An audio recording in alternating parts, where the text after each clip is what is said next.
দামি আমরা, চাঁদের থেকে দামি আমরা, হাত্তাকে ফেরেশতাদের থেকে মানুষকে আল্লাহ দামি বানিয়েছে, শ্রেষ্ঠ মখলুকাত বানিয়েছে। আল্লাহ যারা মানুষ কাউকে ভয় করবে না, এটাই আমার আল্লাহ পাক জানিয়েছে। আর যারা আল্লাহকে ভয় করে, সূরা রহমানের মধ্যে আল্লাহ জানাচ্ছে ওয়ালিমান খাফা মাকাম রাব্বিহি জান্নাতা, যারা আমাকে ভয় করে আমি আল্লাহ তাদের জন্য দুটো জান্নাত রেখেছি। আর আমাকে ছেড়ে দিয়ে গায়রুল্লাহকে যারা ভয় করে তাদের মধ্যে ঈমান বড় দুর্বল হয়ে যায়, তাদের ঈমান শরীর থেকে বেরিয়ে চলে যায়। এই আল্লাহ ছাড়া অন্য কাউকে ভয় করবেন না।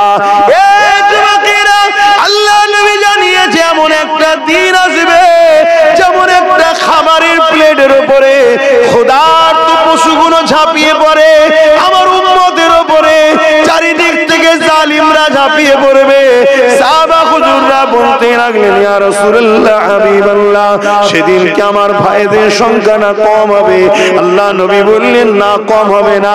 তাহলে হুজুর তাদের উপরে কেন ঝাঁপিয়ে পড়বে? কি কারণে তাদের উপরে এত জুলুম হবে? যেমন আজ আমাদের উপরে চারিদিকে জুলুম হচ্ছে, খেয়াল করে দেখুন, প্যালেস্তাইনে হচ্ছে, ইরাকে হয়েছে, বসরাতে হয়েছে, চেচনিয়ায় হয়েছে, আমার দেশেও শুরু হয়ে গেছে। সাহাবা হুজুররা বলতে লাগলে ইয়া রাসূলুল্লাহ, ইয়া হাবিবাল্লাহ, কেন এত জুলুম হবে? আল্লাহ নবী বলেছিলেন শোনো বাবা সাহাবারা, তাদের সংখ্যা কিন্তু কম হবে না, অনেক সংখ্যা হবে। দেখুন আজকে আমাদের সংখ্যা সরকারিভাবে কমানো রয়েছে, কিন্তু আমাদের সংখ্যা কম নয়, কম নয়, কম নয়। যদি আমাদের সংখ্যা কম হতো, সবাই আমাদেরকে কেন এত আদর করতো? সবাই আমাদেরকে এত কেন তেল মাখাতো? এই যুবক, ভাষাটা খারাপ বলে ক্ষমা করবে, বাবা ভাষা খারাপ বলে ক্ষমা করবে, কিন্তু হাকিকাতটাকে বুঝতে শিখো। আল্লাহ নবী নূহ নবী সাহাবাদেরকে বলেছিলেন তাদের মধ্যে দুটো জিনিস ঢুকে যাবে। একটা হলো তাদের মধ্যে ভয় ঢুকে যাবে, মৃত্যুকে তারা ভয় ঢুকবে, তাদেরকে ভয়টা ঢুকানো হবে বড় প্ল্যান করে। আর এই খপ্পরে পা দিয়ে যখন তারা মৃত্যুকে ভয় করতে থাকবে, তখন তাদের উপরে চতুর্দিক দিয়ে জুলুম নেমে আসবে। তাহলে আমরা ততদিন পর্যন্ত ইজ্জতের সঙ্গে মাথা তুলে বাঁচবো, ততদিন পর্যন্ত একমাত্র ভয় আল্লাহকে করব, অন্য কাউকে ভয় করব না। ততদিন পর্যন্ত আল্লাহ আমাদের উপরে কাউকে প্রাধান্য করে দেবে না।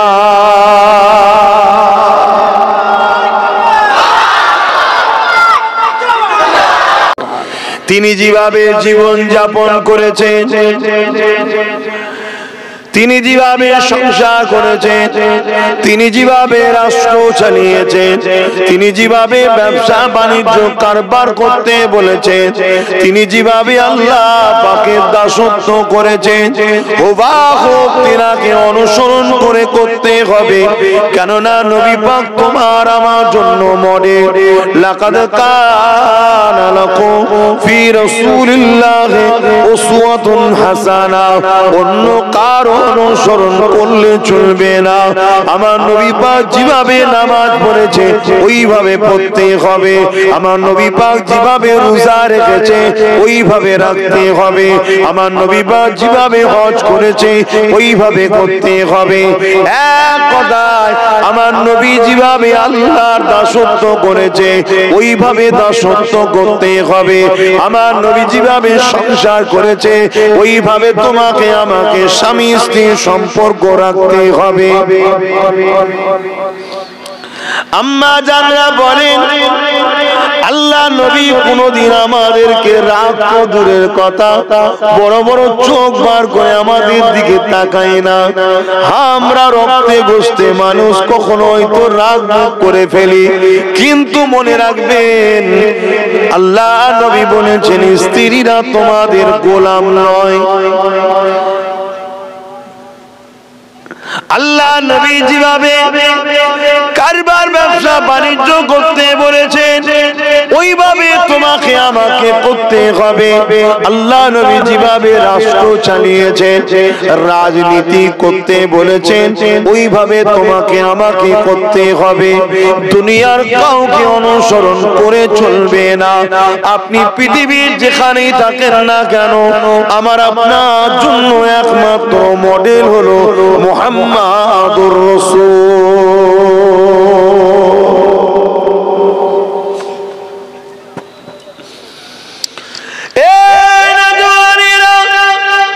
যদি কেউ তোমাকে আমাকে বোঝায় এটা গণতান্ত্রিক দেশ, এখানে রাসূলুল্লাহর আদর্শ শুধু চলবে না, মনে রাখবেন ও মুফতি যদি হয় ও মুফতি নয় ও মুনাফিক, যদি সে পীর দাবি হয় ও পীর নয়, পীরের শোনাতে শয়তান। কেননা পৃথিবীর যেখানেই তুমি থাকো না কেন আমার রাসূলুল্লাহ এমন কোন সিস্টেম দিয়ে যায়নি যে তোমার পালন করতে সেখানে অসুবিধা হবে। আমার নবী এত সুন্দর জীবন ব্যবস্থা দিয়ে গেছে, তুমি পৃথিবীর যেখানেই থাকো না কেন রাসূলুল্লাহর আদর্শ যদি অনুসরণ করো, নবীর আদর্শটা সব জায়গার জন্য, সর্বসময়ের জন্য, সর্বকালের জন্য, সর্ব টাইমের জন্য সব থেকে সুন্দর আদর্শ হলো আমিনার লালের আদর্শ। আরো জোরে বলুন সুবহানাল্লাহ।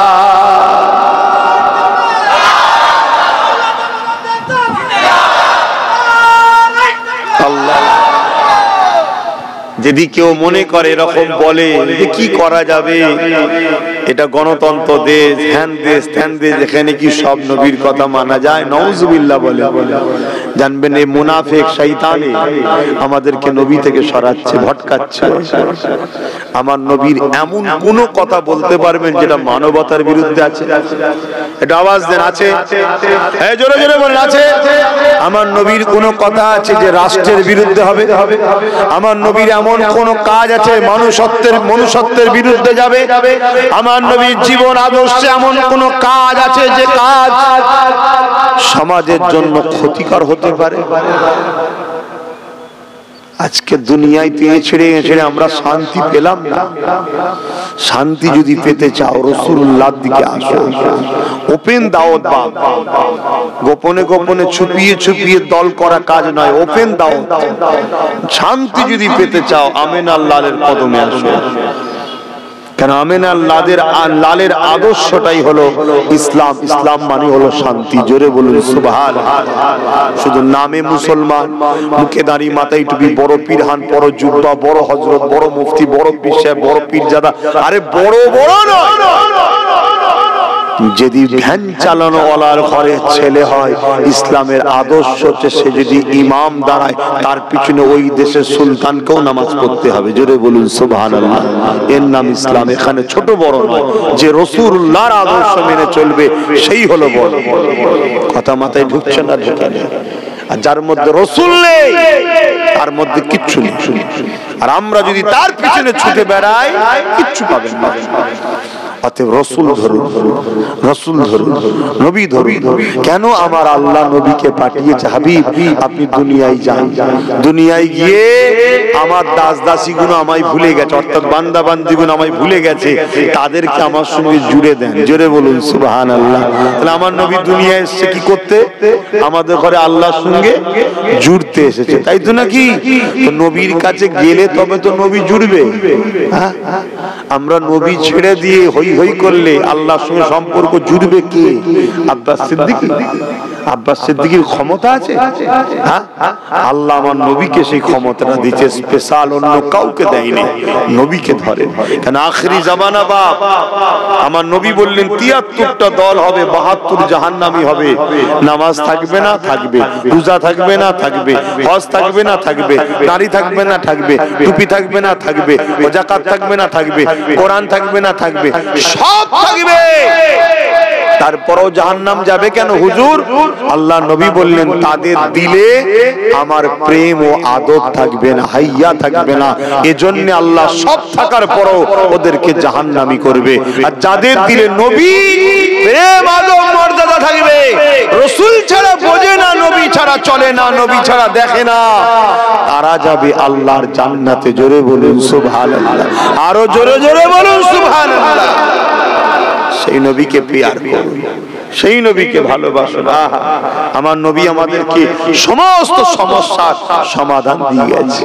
আজকে আশরাফুল মখলুকাত আমরা মানুষ হয়ে যদি বলি যে ভাইজান আমরা এই এলাকায় বসবাস করি, এখানে দাড়ি রাখা বড় অসুবিধে, টুপি পরা বড় অসুবিধে, আরে বাবা কেউ বলতে পারবে তুমি দাড়ি চেঁচে থাকলে তুমি বেঁচে থাকবে?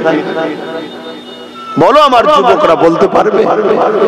হ্যাঁ, আমার তো মনে হয় যেখানে বাধা আছে সেখানে আরো বেশি রাখা দরকার। কি গো, ঠিক না বেটি? কিন্তু কেন যে আমার ভাইগুলো করণ আমি জানি না। আমার নবীর সুন্নাত হলো দাড়ি। দাড়ি যুবকের বীরত্বের প্রচার, বীরত্বের সংকেত দেয়। জোরে বলুন সুবহানাল্লাহ। রাখো আমার সোনার ভাইরা। কমিটি কি করছে? কমিটিকে বলুন তাহলে এখানে একটা চট বিচ্ছে দেন, আমি ডেকে নিচ্ছি। এখানে একটা হালকা কোন ধুলো উড়াবেন না, আমার অ্যালার্জির সমস্যা আছে। এক্ষুনি ধুলো টুলো লেগে গেলে হ্যাঁচি টাচি শুরু হয়ে যাবে, জলসার অবস্থা খারাপ হয়ে যাবে। একটু তাড়াতাড়ি তাড়াতাড়ি বিছান, তারপর আমি ডেকে নেবো। একটু ততক্ষণ একটু কাছাকাছি চেপে চেপে আসেন না, রাস্তায় আল্লাহ করে জান্নাতের খদ্দের বেড়ে গেছে। বলুন মারহাবা, বলুন মারহাবা। নারী দিবে, নারী দিবে কোরআন ও সুন্নাহ, কোরআন ও সুন্নাহ। আমার সাথে সকলে হাত তুলে বলুন লাব্বাইক ইয়া রাসূলুল্লাহ, লাব্বাইক ইয়া রাসূলুল্লাহ। সবাই হাত তুলুন। লাব্বাইক ইয়া রাসূলুল্লাহ, লাব্বাইক ইয়া হাবিবাল্লাহ, লাব্বাইক ইয়া রাসূলুল্লাহ, লাব্বাইক ইয়া হাবিবাল্লাহ। নারী দিবে। হুজুর আমরা হাজির আছি, বলুন মারহাবা। আপনাবা মারহাবা।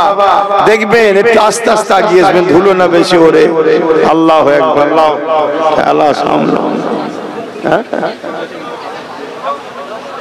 দরুদ শরীফ আল্লাহুম্মা সাল্লি আলা। মাশাআল্লাহ মাশাআল্লাহ।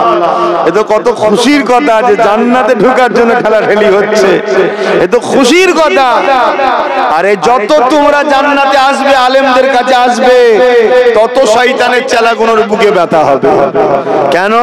শয়তান তোমাদেরকে গানে নিয়ে যায়, যাত্রায় নিয়ে যায়, ফাংশনে নিয়ে যায়, ভুল রাস্তায় নিয়ে যায়। আর আলেমরা তোমাদের ঘরে ডেকে তওবা পড়িয়ে শয়তানের মেহনতের সব তৈরি করা গুনাহগুলোকে সব মাফ করিয়ে লাই। জোরে বলুন সুবহানাল্লাহ, আরো জোরে বলুন সুবহানাল্লাহ। আমার আল্লাহ বলেছে, আমার আল্লাহ বলেছে। শোনো যুবক, আমাদের মালিক বলেছে, আমাদের সৃষ্টিকর্তা বলছে কি? ইবলিস যখন বলেছিল আল্লাহ তোমার বান্দা বান্দিগুলোকে সব গুনাহ করিয়ে জাহান্নামে নিয়ে যাব, আল্লাহ বললেন শোন ইবলিস, 10 বছর 20 বছর 30 বছর 50 বছর ধরে গুনাহ করাবি, একদিন সিজদায় পড়ে তওবা করে মাপ চাইবে, আমি আল্লাহ সব মাফ করে দেব। জোরে বলুন সুবহানাল্লাহ, আরো জোরে বলো। নারী দিবে, নারী দিবে কোরআন ও সুন্নাহ, কোরআন ও সুন্নাহ। লাব্বাইক ইয়া রাসূলুল্লাহ, লাব্বাইক ইয়া রাসূলুল্লাহ, লাব্বাইক ইয়া হাবিবাল্লাহ। আমাদের নবী মরা নয়, আমাদের নবী মরা নয়, জিন্দা হায়াতুন নবী। জোরে বলুন সুবহানাল্লাহ। মুনাফিকরা মুখে মোহাম্মদ রাসূলকে নবী বলে মানে, কিন্তু মুনাফিকদের নবী হলো মির্জা গোলাম আহমেদ কাদিয়ানী, মুনাফিকদের নবী হলো মুসাইলামাতুল কাজ্জাব। এরকম অনেক ওদের নবী আছে মিথ্যা, কিন্তু মুখে রাসূলুল্লাহর বলে। কেন? আমাদের বাগানে ঢুকতে হবে তো। তারা নবীকে মরা বলে, নাউযুবিল্লাহ মিন জালিক। আমাদের নবী হায়াতুন নবী। জোরে বলুন সুবহানাল্লাহ। আমি যে কথা বলছিলাম, কোন কথা বলতে গিয়ে দিকে চলে এলাম, বীজখানে ডিস্টার্ব হয়ে গেলেই হবে। কেন? হাজার চিন্তা মাথায় রে ঘুরি। একটা মানুষ সমাজের বুকে আকসার মানুষ, খেয়াল করে দেখুন, নিজের পরিবার বাচ্চা ছাড়া কারো কথা ভাবে না। ভাবে আকসার মানুষ দেখুন, নিজের পরিবার বাচ্চা খেয়ে মুখে ঠিক আছে, কিন্তু তোমাদের এই ছেলে, আমার বাপজানেরা, আপনাদের এই ছেলে, আপনাদের এই যুবকের, তোমাদের এই ভাই মাথায় কত জ্বালা চেপিয়ে রেখেছে দেখেছো? সবার চিন্তা করি, সবার নিয়ে ভাবি, কেন? তোমরা আমার নবীর উম্মত, তোমাদেরকে ভালোবাসলে আমি বিশ্বাস করি নবী আমাকে জান্নাতে নিয়ে যাবে, এই জন্য তোমাদেরকে ভালোবাসি। জোরে বলুন সুবহানাল্লাহ। কিন্তু তোমরা নবীর দিকে চেয়ে আমাকে ভালো সত্যি বাসো, কেন নবী বলেছে আমার খানদানকে যারা ভালোবাসবে আমি নবী তাদের ইহসান চুকাবো। জোরে বলুন সুবহানাল্লাহ। তো যা কোন কথা বলছিলাম যেন? নবী পাককে ফলো করুন। অনেকে বলবে, বুঝাবে আগামী দিন, পাড়ায় পাড়ায় ঢুকে যাবে, এমনকি কিছু কিছু মসজিদে পর্যন্ত ইমাম সাহেব, আল্লাহ মাফ করুন সবাই নয়, কিছু কিছু শুরু হয়েছে।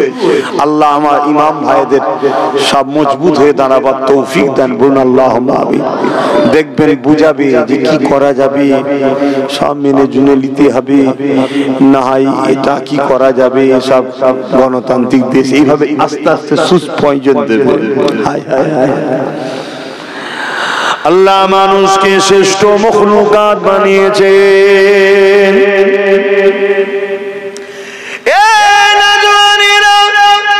আমরা হলো আশরাফুল মখলুকাত। পাহাড়ের থেকে দামি আমরা, সাগরের থেকে দামি আমরা, সূর্যের থেকে দামি আমরা, চাঁদের থেকে দামি আমরা, হাত্তাকে ফারিস্তাদের থেকে মানুষকে আল্লাহ দামি বানিয়েছে, শ্রেষ্ঠ মখলুকাত বানিয়েছে। আল্লাহ যারা মানুষ কাউকে ভয় করবে না, এটাই আমার আল্লাহ পাক জানিয়েছে। আর যারা আল্লাহকে ভয় করে, সূরা রহমানের মধ্যে আল্লাহ জানাচ্ছে, ওয়ালিমান খাফা মাকাম রাব্বিহি জান্নাতান, যারা আমাকে ভয় করে আমি আল্লাহ তাদের জন্য দুটো জান্নাত রেখেছি। আর আমাকে ছেড়ে দিয়ে গায়রুল্লাহকে যারা ভয় করে তাদের মধ্যে ঈমান বড় দুর্বল হয়ে যায়, তাদের ঈমান শরীর থেকে বেরিয়ে চলে যায়। এই আল্লাহ ছাড়া অন্য কাউকে ভয় করবেন না। আল্লাহ নবী জানিয়েছে এমন একটা দিন আসবে, যেমন একটা খাবারের প্লেটের উপরে ক্ষুধার্ত পশুগুলো ঝাঁপিয়ে পড়ে আমার উম্মতের উপরে, চারিদিক থেকে জালিমরা ঝাঁপিয়ে পড়বে।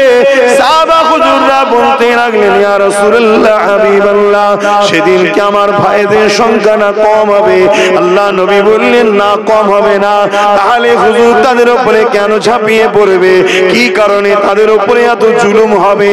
যেমন আজ আমাদের উপরে চারিদিকে জুলুম হচ্ছে, খেয়াল করে দেখুন, প্যালেস্তাইনে হচ্ছে, ইরাকে হয়েছে, বসরাতে হয়েছে, চেচনিয়ায় হয়েছে, আমার দেশও শুরু হয়ে গেছে। চারিদিকে আমাদেরকে হত্যা করে দেওয়া হচ্ছে, মেরে দেওয়া হচ্ছে।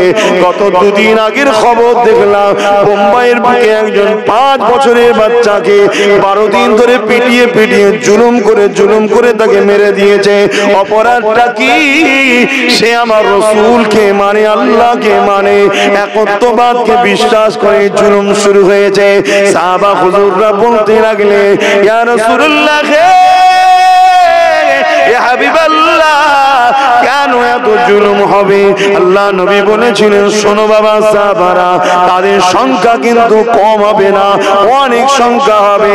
দেখুন আজকে আমাদের সংখ্যা সরকারিভাবে কমানো রয়েছে, কিন্তু আমাদের সংখ্যা কম নয়, কম নয়, কম নয়। যদি আমাদের সংখ্যা কম হতো, সবাই আমাদেরকে কেন এত আদর করতো? সবাই আমাদেরকে এত কেন তেল মাখাতো? এই যুবক, ভাষাটা খারাপ বলে ক্ষমা করবে, বাবা ভাষা খারাপ বলে ক্ষমা করবে, কিন্তু হাকিকাতটাকে বুঝতে শিখুন। আল্লাহ নবী নূহ নবী সাহাবাদেরকে বলেছিলেন, তাদের মধ্যে দুটো জিনিস ঢুকে যাবে। একটা হলো তাদের মধ্যে ভয় ঢুকে যাবে, মৃত্যুকে তারা ভয় ঢুকবে, তাদেরকে ভয়টা ঢুকানো হবে বড় প্ল্যান করে। আর এই খপ্পরে পা দিয়ে যখন তারা মৃত্যুকে ভয় করতে থাকবে, তখন তাদের উপরে চতুর্দিক দিয়ে জুলুম নেমে আসবে। তাহলে আমরা ততদিন পর্যন্ত ইজ্জতের সঙ্গে মাথা তুলে বাঁচবো, ততদিন পর্যন্ত একমাত্র ভয় আল্লাহকে করব, অন্য কাউকে ভয় করব না। ততদিন পর্যন্ত আল্লাহ আমাদের উপরে কাউকে প্রাধান্য করে দেবে না।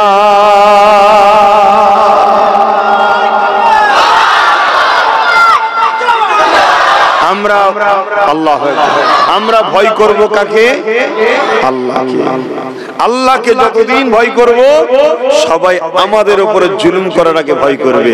আর যেদিন আমরা আল্লাহকে ছেড়ে দিয়ে অন্য কোন গায়রুল্লাহকে ভয় করব, তার পিছনে কামান থাক, মেশিন থাক, পুলিশ থাক, মিলিটারি থাক, ফোর্স থাক, গদি থাক, যাই থাক, যদি ভয় করতে শুরু করেছি তাহলে জানবেন তারা আমাদেরকে মিটিয়ে ফেলবে। এটা রাসূলুল্লাহর বাণী বলছে আপনাদেরকে। ভয় যতদিন আল্লাহর থাকবে আমাদের হৃদয়ে, আমাদেরকে তারা দুনিয়ার সমস্ত জালিমরা ভয় করবে, অটোমেটিক ভয় করবে। শুনছেন না? শুনছেন? আমার কথা বুঝছেন আপনারা? তাহলে ভয় কাকে করবেন? আওয়াজ দিয়ে বলুন। কিন্তু আমাদের ভয় তো আল্লাহকে করবো, আমাদের হৃদয়ে ভয় আল্লাহরও আছে। কিন্তু যখন দাড়িওয়ালা, টুপিওয়ালা, পীর সাহেব সেজে, পীরজাদা সেজে, মুফতি সেজে, মৌলানা সেজে কতনা মাথায় রাখবি? সেজে কেন? যারা প্রকৃত আলেম হয়, প্রকৃত ইমাম হয়, প্রকৃত মুফতি হয়, প্রকৃত পীর সাহেব হয়, তারা আল্লাহ ছাড়া অন্য কাউকে ভয় করে না। আর যারা সাজে, সমাজে সাজে, তারা দেখবেন আমাদের কানে কানে সেই জন যুবক ছেলে প্যান্ট শার্ট পরে ঘুরে বেড়ায়, হালকা বয়সের ছেলে, যদিও বা মসজিদে কোনোদিন যায়, জুম্মার দিনে দেখবেন আস্তে আস্তে ওকে বোঝানো হবে কি করা যাবে, সব মেনে নিতে হবে, কি করা যাবে মেনে নিতে হবে, বড় শয়তান ছেড়ে দিয়ে ছোট শয়তানের সাথেই থাকতে হবে, আস্তে আস্তে বুঝাবে। কথা বুঝছেন না? বোঝেন না? আচ্ছা বলুন তো ভাই, কারো যদি কাপড়ে মুদ লেগে যায়, পিসাব লেগে যায়, যদি বলে মুদ দিয়ে ধুতে হবে, কি করা যাবে? ধুয়ে নাও, মেনে নেবেন? কেন? ওটাও হারাম, এটাও হারাম। শুনছেন না? শোনেন নি? কোনটা ছোট কোনটা বড় আমরা দেখি না, দুটোই নাপাক, দুটোই হারাম, তাই তো না? কি গো? কিন্তু তখন বেশ ভালো বুঝি, কিন্তু এখানে আমরা বুঝতে পারছি না। এখানে আমরা কি বুঝছি?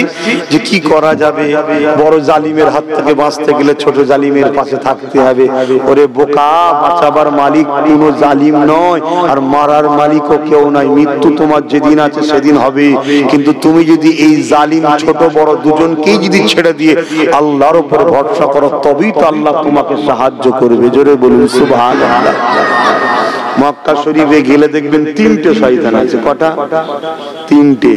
পাথর কটা? তিনটেকেই মারা হয় না একটাকে মারা হয়? বলুন বলুন। তিনটেকেই মারা হয়। এ থেকে আল্লাহ শিক্ষা দিচ্ছে, বড় হোক ছোট হোক মেজে হোক, যারা আল্লাহর নয় রসুলের নয় সব শয়তানকেই পাথর মারে। শুনছেন না? শোনেন? অনেক কিছু শিক্ষার ব্যাপার আছে। তাই আপনারা যদি আমায় বিশ্বাস করেন, মন দিয়ে ওয়াজগুলো শুনবেন আর দিলের মধ্যে গেঁথে নেন, কেন আগামী দিন খুব ভয়ানক দিন হবে যদি আমরা আল্লাহ ছাড়া অন্য কাউকে ভয় করতে শুরু করি। আর যদি আল্লাহকে ভয় করা শুরু করি, তাহলে প্যালেস্তাইনের উপরে পৃথিবীর শক্তি নেমেছিল, প্যালেস্তাইনের বিরুদ্ধে সব শক্তি নেমেছে। পরমাণু শক্তি যাদের হাতে, আমেরিকা বলেন, ফ্রান্স বলেন, ব্রিটেন বলেন, অস্ট্রেলিয়া বলেন, ব্রাজিল বলেন, সব কাকে? প্যালেস্তাইনকে মারো। আর প্যালেস্তাইনের গুটি কতক জায়গা, ছোট্ট মতো একটা জায়গা, জানেন তো নাকি? দেখবেন ছোট্ট জায়গা, গুটি কতক মুসলমান, কত হবে? 2 কোটি 3 কোটি হবে। তাদেরকে পুরো পৃথিবীর শক্তি মারতে নেমে পড়েছে। এতদিন লড়াই করার পরেও লাস্টে তাদের সেনারা বলছে কাদের সাথে লড়াই করতে নেমেছি আমরা বুঝে উঠতে পারি না, যত মারি তত বেরোই, যত মারি তত বেরোই, যত মারি তত বেরোই। জোরে বলুন সুবহানাল্লাহ। এমন যেন মনে হচ্ছে কিছু একটা শক্তি ওদেরকে সাইড থেকে গার্ড দিচ্ছে। আমরা যখন ওদের উপর হামলা করতে যাচ্ছি, কোথা থেকে যেন গায়েবী একটা শক্তি আমাদেরকে নেস্তে নাবুদ করে দিচ্ছে। জোরে বলুন সুবহানাল্লাহ, আরো জোরে বলুন সুবহানাল্লাহ। তাই মনে রাখবেন, ভয় কাকে করবেন, সাহায্য কার থেকে চাইবেন। বা বারবার ডাকালে কি করে হবে বলেন না? দেখেন না ওই জায়গা কোন একটু ফাঁকা আছে, একটু সরে সরে আসেন না, আর না একটু জায়গা দেন না। এরকম বারবার আটকে দিলে হবে না।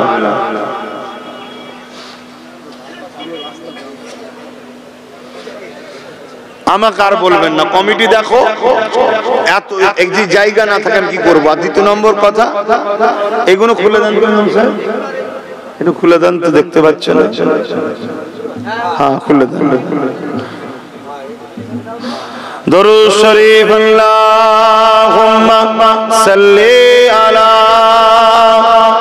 সরে সরে আসেন, কত শুনতে হয়, তাড়াতাড়ি করে।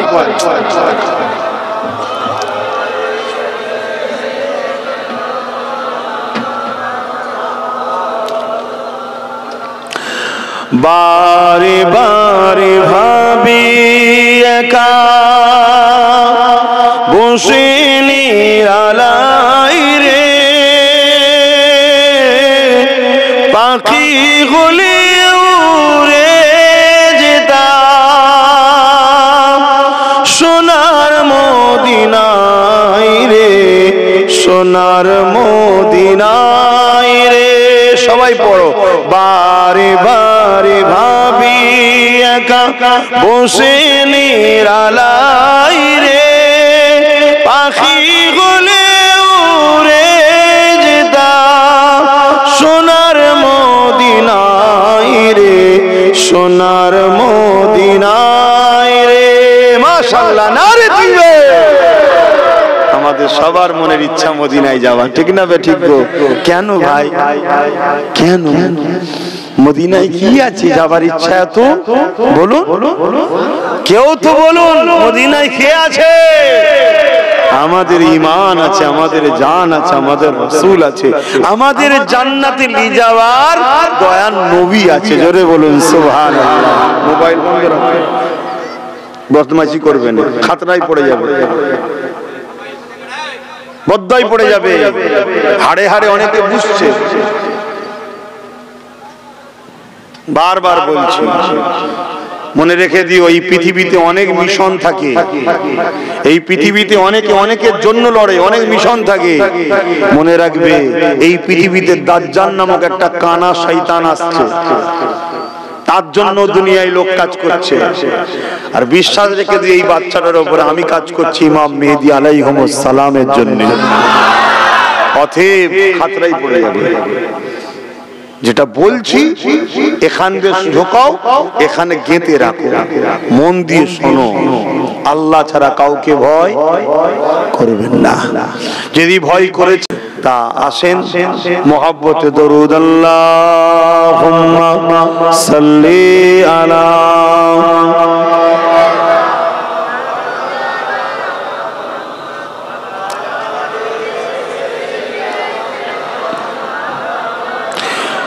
मेरी उल्फत मदीने से यूं ही नहीं,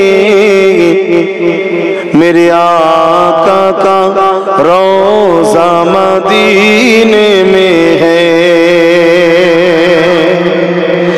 मेरी उल्फत मदीने से यूं ही नहीं, मेरे आका का रोज़ा मदीने में है। मैं मदीने की जानिब ना कैसे खींचूं, मैं मदीने की जानिब ना कैसे खींचूं, मेरा दीन दुनिया मदीने में है।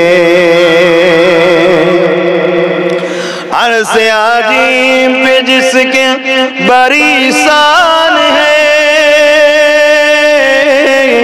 रोज़ाए मुस्तफ़ा जिसकी पहचान है, रोज़ाए मुस्तफ़ा जिसकी पहचान है, जिसका गम पल्ला कोई मुहल्ला नहीं, जिसका गम पल्ला कोई मुहल्ला नहीं, एक ऐसे मुहल्ला मदीने में है। मेरी उल्फत मदीने से यूं ही नहीं, मेरे आका का रोज़ा मदीने में है। আল্লাহু আকবার, বলুন আল্লাহু আকবার, বলুন আল্লাহু আকবার।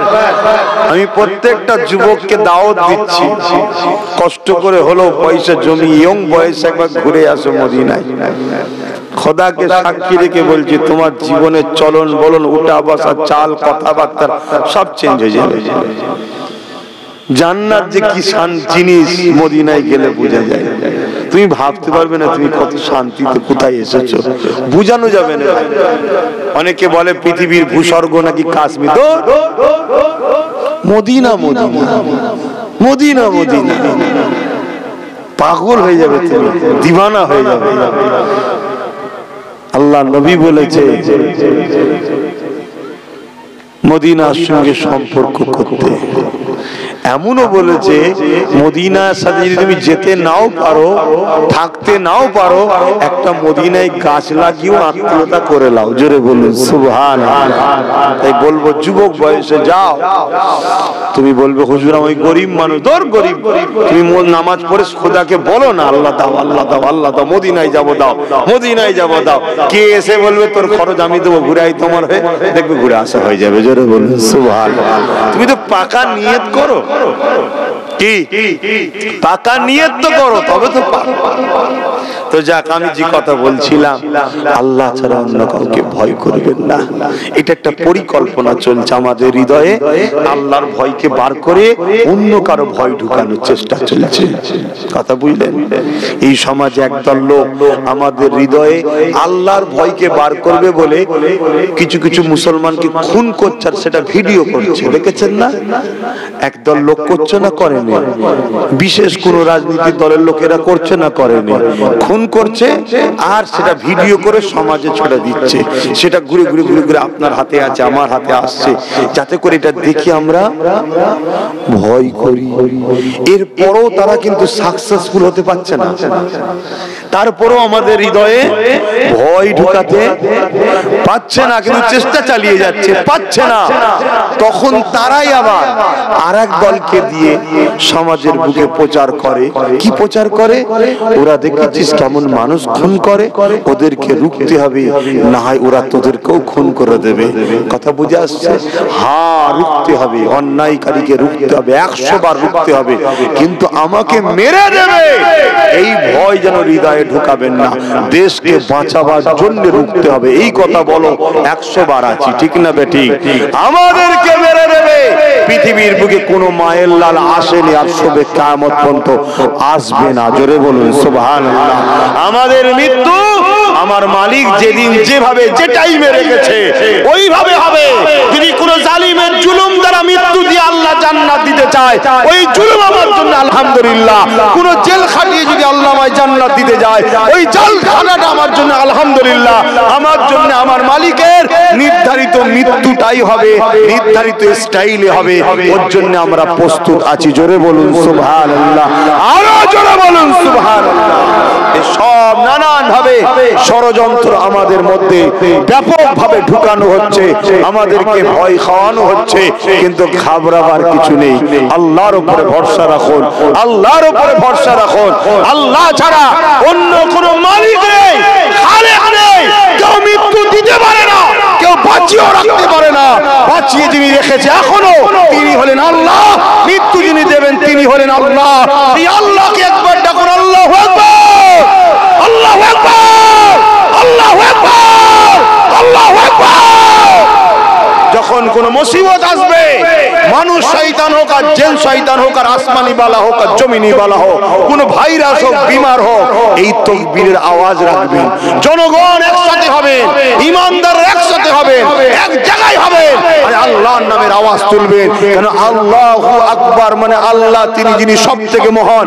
মহানের যখন ডাক ডাকা হয় তখন সব শয়তান পালিয়ে যায়। জোরে বলুন সুবহানাল্লাহ, আরো জোরে বলুন সুবহানাল্লাহ। কথা বুঝে আসছে বাপ? ঘাবড়াবার কিছু নেই। এলাকায় যখন কোন শয়তান বাহিনী ঢুকবে, সে মানুষ শয়তান হোক আর জিন শয়তান হোক, অনেক জনেদের উত্তর হয় না, হয় না, অনেক বাড়িতে অনেক হয়, অনেক বাড়িতেও হয় না। ঘন ঘন বাড়িতে আল্লাহর নামের আজান দেবেন, তাকবীর দেবেন, দেখবেন এমনি বালা মুসিবত জিন জিন সব পালিয়ে যাবে। আরে ট্রাই তো করুন, আমরা কি এমনি বকছি নাকি?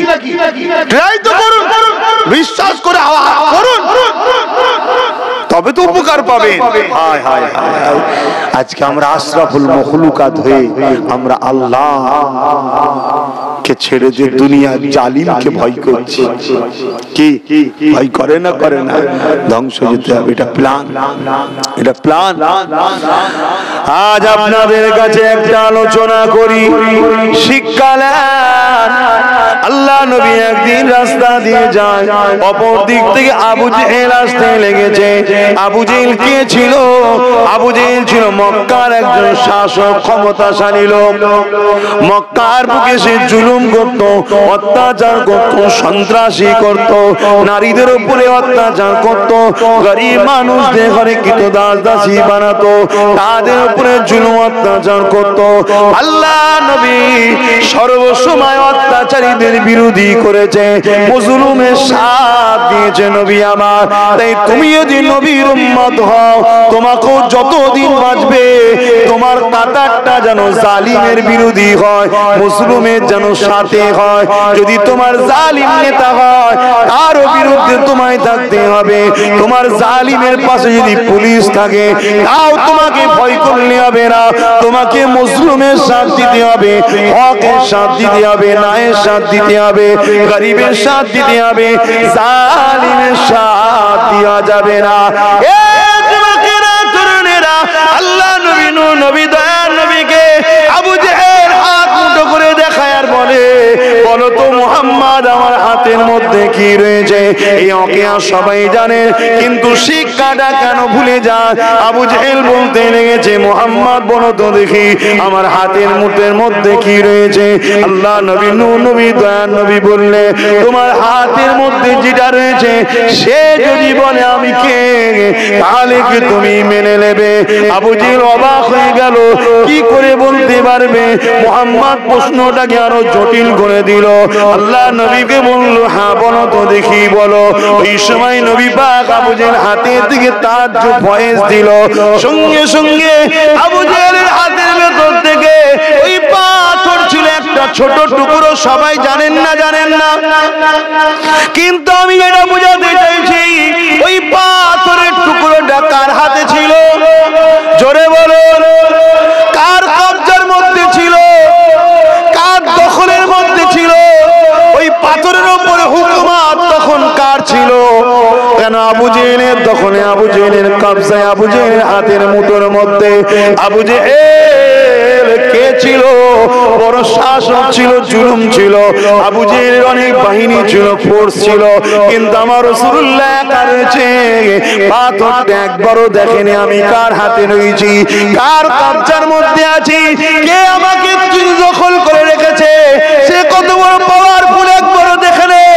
আবু জেহেলের হাতের মধ্যে থাকা পাথরটা বলতে লেগেছে, আশহাদু আল্লা ইলাহা ইল্লাল্লাহ ওয়া আশহাদু আন্না মুহাম্মাদান আবদুহু ওয়া রাসূলুহু। এই কথাটা বলার সাথে আবু জেহেল পাথরটা ছুঁড়ে নিক্ষেপ করলো। পাথরটা এসে আমার নবী পাকের কদমের কাছে পড়ে গেল। এ থেকে বোঝা গেল যে যার গোলামি করবে সে তার কদমেই থাকবে। যদি পাথরটা আবু জেহেলের গোলামি করত, আবু জেহেলের সাথে থাকতো, পাথরটা নবীর গোলামি করেছে, আমিন আল্লাহর কদমের কাছে এসে পড়েছে। আরো জোরে বলুন সুবহান।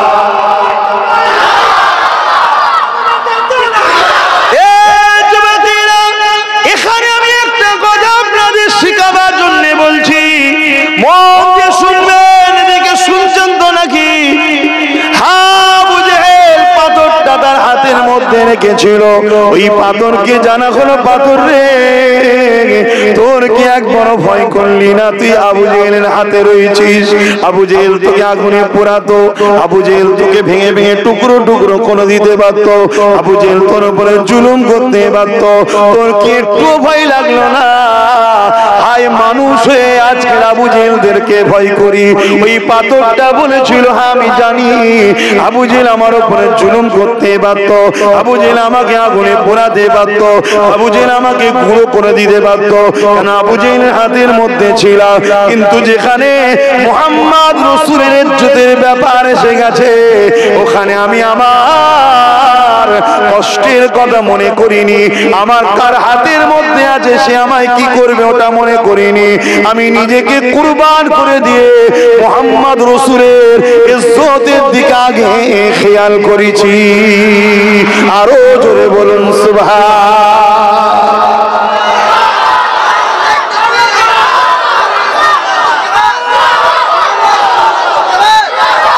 আমার আব্বা জান, মা জান, বোন জান, ভাই জান, শোনে আজকে আমরা মানুষ, আশরাফুল মখলুকাত, এরা পাথর। সে কোন জালিমের রক্ত চক্ষুকে ভয় করে না। একটা পাথর আবু জেহেলের মতো সন্ত্রাসকে ভয় করে না, তার হাতের মধ্যে ছিল। অতএব তুমি আমি কার আন্ডারে আছি, কার রাজ্যে আছি, কার দেশে আছি, কে হুকুমতে আছে, ও সব কিছু দেখলে চলবে না। একটা কথা মনে রাখতে হবে, সত্যের পক্ষে থাকতে হবে, সত্যের পক্ষে থাকতে হবে। দয়ার নবী এটাও জানিয়েছে, যদি পৃথিবীর সমস্ত অন্যায়কারী একদিকে হয়ে যায়, পৃথিবীর সমস্ত মিথ্যাবাদীর একদিকে হয়ে যায়, পৃথিবীর প্রত্যেকটা চোর যদি একদিকে হয়ে যায়, জালিম যদি একদিকে হয়ে যায়, তথাপি আমি রাসূল বলছি তুমি হকের দিকে থাকো, সত্যের দিকে থাকো, ন্যায়ের দিকে থাকো। আমি রাসূল বলছি আল্লাহর বিজয় তোমার সংখ্যা কম থাকলো, পৃথিবীর সমস্ত জালিম একদিকে হলো, আল্লাহর বিজয় তোমার দিকেই আসবে। জোরে বলুন সুবহানাল্লাহ, আরো জোরে বলুন সুবহানাল্লাহ। আল্লাহু আকবার। ভাইরা আমার, এই ঈমান রাখুন। আর যদি ঈমান থেকে বেরিয়ে যান, কুকুর ছাগলের মতো মরণ হবে। আর এই ঈমান অবস্থায় যদি মরণ হয়, মরণ তো হবে রে বাবা, এই মরণ হবে না, হবে না। আচ্ছা, দেশের যারা প্রধানমন্ত্রী ছিল তাদের মরণ হয়নি? এখন যে আছে তার হবে না? এক কথা বলছে না, সব হবে। আমাদের মৃত্যু হয়নি, আমার হবে না? আমি চুরি করলেও হবে, আমি ন্যায়ের পক্ষে থাকলেও হবে, অন্যায় করলেও হবে, আল্লাহর ওলি হলেও হবে। মৃত্যু তো হবে, কিন্তু যদি তুমি সত্যের পক্ষে থাকো, অন্যায়ের পক্ষে থাকো, ন্যায়ের পক্ষে থাকো, মুস্তাফা জানে রহমতের দ্বীনের যারা মেসেজ আলেমে হাক্কানি নবীর খানদান ওয়ারাসাতুল আম্বিয়াদের সঙ্গে যদি থাকো, তোমার মৃত্যুটা হবে ঈমান অবস্থায় সম্মানের সাথে নবীর কদমে জান্নাতে থাকবে। জোরে বলুন সুবহানাল্লাহ। আর যদি তুমি অন্যায়কারীদের সাথে দল করে, জুলুমকারীদের সাথে থেকে, মিথ্যার সাথে থেকে, বদমাইশদের সাথে থেকে, লম্পটদের সাথে থেকে, জালিমদের সাথে থেকে, চোরেদের সঙ্গে থেকে, বদমাইশদের সঙ্গে থেকে তুমি যদি জীবন যাপন করে যাও, মৃত্যু তোমারও হবে, কিন্তু তোমার ঠিকানা তাদের সঙ্গে জাহান্নামে হবে। বাপ, কিছু করার নেই, কিচ্ছু করার নেই। এখানে তুমি যদি ভাগ করে নিতে পারো, তুই আমার নয়, আমি তোকে দেবো না। তুমি যদি মানুষ হয়ে ভাগ করে নিতে পারো, তিনি তো মালিক, তিনিও বলে দিয়েছে যে আমার নয়, আমি তোকে জান্নাত দেবো না। কিচ্ছু করার নেই। এবার লেবে কি লেবে না তোমার ব্যাপার। তুমি যদি বলো যে তোর বাবু যখন হবে দেখা যাবে, এখন কি দেখবে বাপ, চুলের থেকে সরু, হীরের থেকে ধার, পুরসুরাত পার করে জান্নাত যেতে হবে, তলায় দাও দাও করে আগুন জ্বলছে, আব্বাসকেও যেতে হবে, তোমাকেও যেতে হবে। আমি হুজুর বলে ছাড় নাকি, আমাকে ওই পোলটা পার হতে হবে। হ্যাঁ, ওই পোল পার হবে আল্লাহর সাহায্যে, নবীর শাফাআতে। যারা নবী ওয়ালা হয়, নবীর কাতারে থাকে, নবীর পক্ষে থাকে, ন্যায়ের পক্ষে থাকে, নবী পাকের দুআয় তারা চোখের পালক ফেলার আগে পারে চলে যাবে। জোরে বলুন সুবহানাল্লাহ। এটা আল্লাহর সাহায্য হবে তাদের উপরে। আর যারা দুনিয়ায় অন্যায়কারীদের সাথে, জুলুমকারীদের সাথে, অত্যাচারীদের সাথে, মাদ্রাসার দুশমনের সাথে, মসজিদের দুশমনের সাথে, হিজাবের দুশমনের সাথে, এতিম অসহায় গরিব মানুষের দুশমনের সাথে যারা উঠা বসা করবে, তারা তাদের সঙ্গে জাহান্নামে। কথা বুঝছো না? পেটে যদি খুব খিদে লাগে, রোজা রাখো, খাবার যদি না থাকে রোজা রাখো, তা বলে জাহান্নামের আগুন খেও না। হারাম খাওয়া হলো জাহান্নামের আগুন খাওয়া, গরিবকে ঝেড়ে খাওয়া হলো জাহান্নামের আগুন খাওয়া। শুনছো বাপ ভাইরা?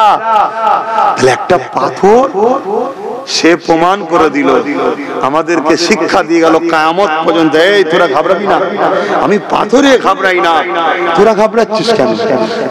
আজ আমাদের ঘাবড়ানোর জন্যই আজকে একদল লোক আমাদেরকে ভয় দেখাচ্ছে, ভয় দেখিয়ে ঘাবড়াচ্ছে, আবার একদল লোক আমাদেরকে মারছে, মেরে ঘাবড়াচ্ছে। দুজনই কিন্তু দেখুন, একদল বোলডুজার দিয়ে মাদ্রাসা ভাঙছে, আর একদল শিক্ষক বন্ধ করে দিয়ে মাদ্রাসাকে শেষ করছে। আর আমরা ভয়ে জড়ো হয়ে গেছি। যাক, যে বোলডুজার দিয়ে ভাঙছে তারটা দেখতে পাচ্ছি, তার বিরোধী করছি, আলহামদুলিল্লাহ, ভালো জিনিস। প্রত্যেকটা শয়তান জালিমের বিরোধী দরকার আছে, ভালো জিনিস। কিন্তু যে শিক্ষক বন্ধ করে দিচ্ছে, সে কোন সা মাদ্রাসার বন্ধু?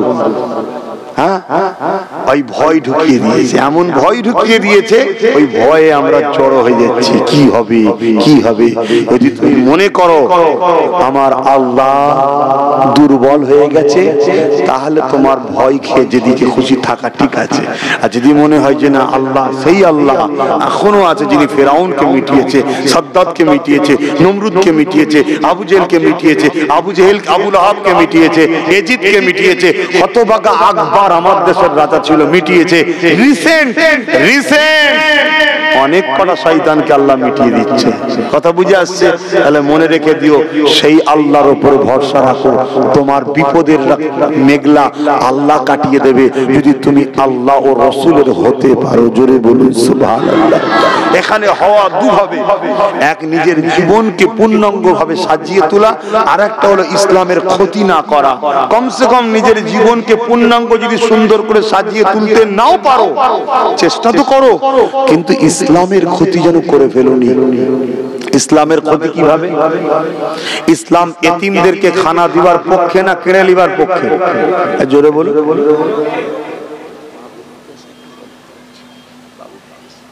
আচ্ছা, আলহামদুলিল্লাহ, আমার সাফিরি সিদ্দিকী ভাইজান তিনি চলে এসেছেন, বলুন মারহাবা। আল্লাহ কবুল করেন, বলুন আল্লাহুম্মা আমিন। মাশাআল্লাহ মাশাআল্লাহ, খুশির খবর তো হয়েছে গেছে। তিনি ঈশান নামাজের পরেই উঠবে, তিনি শেষ আখেরি দোয়া করবে। আমি যেটা বলছিলাম ভাই, শুনছেন না? গরিবকে সাহায্য করা ইসলামের কাজ না কাজ নয়? বলুন বলুন বলুন বলুন। এমন করে বিধবাদেরকে সাহায্য করা ইসলামের কাজ না কাজ নয়?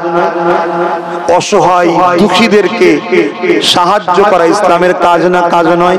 কিন্তু যারা অসহায় গরিবদেরকে লোটে, তারা ইসলামের ক্ষতি করছে না করেন? ইসলামের দুশ্মন না দুশ্মন নয়? আর তাদেরকে যদি আমরা সাপোর্ট করে শক্তিশালী করি, তাহলে আমরা কি ইসলামের দুশ্মন হচ্ছি না হই না? তাহলে আমাদেরকে কোন খাদে শয়তানগুলো ফেলেছে বুঝতে পারছেন? প্রথমে গরিব করেছে এরা, প্রথমে কি করেছে? গরিব করেছে। আপনি ভাবেন গরিব বড় লোক তো আল্লাহর হাতে, কথা ঠিক, কিন্তু নিজের তকদিরকে নিজে শেষ করছি। আল্লাহ কাউকে জুলুম করে না, করে নাকি আল্লাহ? আল্লাহ কারো উপর জুলুম করে? এরা আমাদেরকে বড় প্ল্যান করে প্রথম গরিব করলো, গরিব করার পরে পেটে খিদে আছে, খারাপ করছে দেখতে পাচ্ছি, তথাপি কিছু করার নেই, পেটের জ্বালায় গিয়ে বসে আছে, ঠিক না? এসব প্ল্যান চলছে বাপ। এই প্ল্যান থেকে আল্লাহ আমাদেরকে হেফাজত করে, বলুন আল্লাহুম্মা আমিন। তাই আমি আব্বাস সিদ্দিকী বারবার প্রত্যেকটা জায়গায় গিয়ে ডাক দিই, আমাকে যারা বিশ্বাস করেন ভালোবাসেন, আগে তো আমার সাথে ছিলেন, এখনো আছেন তো নাকি? হাত তুলে আল্লাহকে সাক্ষী দিয়ে বলতে পারবেন আছেন তো নাকি? ঠিক বলছেন তো নাকি? শুধু দুয়ার বেলায় থাকবেন না, সব জায়গায় আছে। লড়াইয়ের ময়দানে আছেন তো? লড়াইয়ের ময়দানে গরিবদের জন্য যে লড়াই চলছে, চলবে তো নাকি? আলহামদুলিল্লাহ আলহামদুলিল্লাহ। মনে রাখবেন, এটাও ইসলামের কাজ। জায়গাটা আলাদা হতে পারে, কাজটা ইসলামের, পাত্রটা আলাদা হতে পারে, কাজটা কিন্তু ইসলামের রাখা আছে। কথা মাথায় ঢুকছে? জীবনে কোনোদিন যতদিন বাঁচবেন কারো উপর জুলুম করবেন না। শুনছেন? কেন? জুলুম হলো হক না, বান্দার হক। সে যদি মাফ না করে, আল্লাহ আপনাকে মাফ করবে না। কিন্তু হ্যাঁ, কেউ যদি আপনার উপরে জুলুম করতে আসে, আপনি যেন আবার হাত গুটিয়ে বসে থাকবেন না যে হুজুর বলে গেছে, ওকে যদি আমি ঠেলা ঠুলি দিয়ে জুলুম হয়ে, না না না না না না, জান বাঁচানো ফরজ। কেউ আপনার উপরে আঘাত করতে এসছে, সে জুলুম করছে, আপনি মজলুম, আপনি জালিম নয়। আপনি আগ বেরিয়ে কারোর উপরে অত্যাচার করতে গেলেন, সে অন্যায় করেনি, তার ঘর দখল করছেন, তার দোকান ভাঙছেন, তার জমি দখল করছেন, তার তেরপল ছেড়ে দিচ্ছেন, তার চাল চুরি করে নিচ্ছেন, এগুলো অন্যায়, এগুলো জীবনে করবেন না। কেন? এটা হক না। সে যদি মাফ না করে, আল্লাহ মাফ, জোরে বলুন, করবে না। কিন্তু যদি কেউ আপনার উপরে হামলা করে, যেমন বদরে রাসূলুল্লাহ হামলা করেন, নবী তো শান্তি চেয়েছে বলে মক্কা থেকে হিজরত করে চলে এসেছে, নাই মক্কায় দাঁড়িয়ে নবী লড়াই করতে পারতেন, কিন্তু নবী চান আরো ফিরে আসুক। এখনো অনেক ফিরে আসার বাকি আছে। এখনই লড়াই করলে আড়াআড়ি ভাগ হয়ে যাবে। কথা বুঝতে পারছেন? তাই নবী অনেক হিকমত আছে, আরো অনেক কারণ আছে, সব আম সমাজে বলা। কিছু কিছু কথা আছে আম মানুষকে জানতেও না। আপনারা মানেন, বিশ্বাস করেন? হ্যাঁ, মাথা খারাপ হয়ে যাবে, টেনশন এমন পড়ে যাবেন, ঘরে গিয়ে অনেকে মুখ বুঝে দিয়ে চিন্তা করতে করতে লাস্টে পাগলা হয়ে যাবে, সংসার টংসার সব ছেড়ে দেবো। ওই জন্য সব কথা আম মানুষের শুনতে নাই। আমার রসুলের সাহাবী হযরত আবু হুরায়রা রাদিয়াল্লাহু তাআলা যিনি সবথেকে বেশি হাদিস মুখস্থ করেছেন, আয়াত্ত করেছেন, তিনি বলেছেন আমি রাসূলুল্লাহ দুই ধরনের হাদিস পেয়েছি, একটা আম একটা খাস। আমটা বললাম, খাস বলবো না, হুজুর নিজে বলছে। কথা মাথায় ঢুকলো না? ঢুকলো না? এটা মাথায় রাখবেন। সব জায়গায় নাক গলাতেও নাই। অনেকে দেখবেন সব জায়গায় নাক গলায়, এই লোকগুলো খারাপ লোক। সব জায়গায় নাক গলাতে নেই, নাক জায়গা বুঝে গলাতে হয়, যেখানে আমার নাক বাঁচবে। সব জায়গায় নাক গুলে দিলে নাক কেটে নেবে তো। নাক গলাতে হয় সেই জায়গায় যেখানে নাকটা বাঁচবে। আল্লাহ আমাদেরকে সেই বোঝ জ্ঞান দিক, বলুন আল্লাহুম্মা আমিন। তাহলে ভয় কাকে করবেন? আল্লাহকে। আমার দাদা হুজুরের একটা খলিফা ছিলেন, প্রথমে ছিল সে প্রতাপ চন্দ্র সেন, নাম শুনেছেন না? পরে যখন দাদা হুজুরের হাতে হাত দিলেন, নাম হলো আব্দুল মুমিন। সুফি তখন হয়নি, সুফি পরে হয়েছে, নাম হলো আব্দুল মুমিন। দাদা হুজুর নাম দিলেন, বাবা তোমার নাম হলো আব্দুল মুমিন, তোমাকে আমি হুকুম করলাম যাও পৃথিবীতে সব ওলিদের মাজার জিয়ারত করো, নবীদের মাজার জিয়ারত করো, ঘুরে বেড়াও। সে জিয়ারত করতে করতে একদিন আফ্রিকা জঙ্গলের পাশ দিয়ে যাচ্ছে, একটা খুশবু নাকে এলো, ফলো করে জঙ্গলের ভেতরে গেলে দেখছে একজন মানুষ আল্লাহ নামের জিকির করছে, তার শরীর থেকে খুশবু বেরোচ্ছে, আর পুরো আলো হয়ে আছে এলাকাটা। জোরে বলুন সুবহানাল্লাহ। অনেক বড় কথা।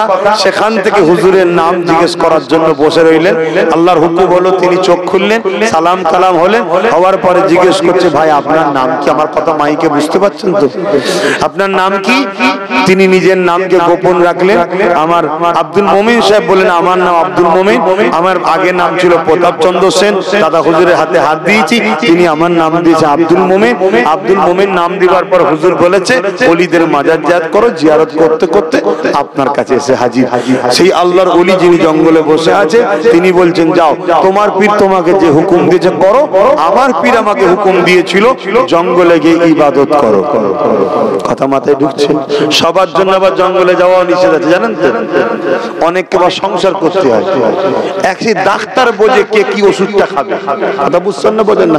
একই রোগ নিয়ে যায় ডাক্তার, দেখবেন দেখে দেখে কার কত স্পিডে চলছে, আবার মেশিন বসায়, প্রেসার কত আছে দেখেন না, দেখে না, দেখে ডোজ দেয়।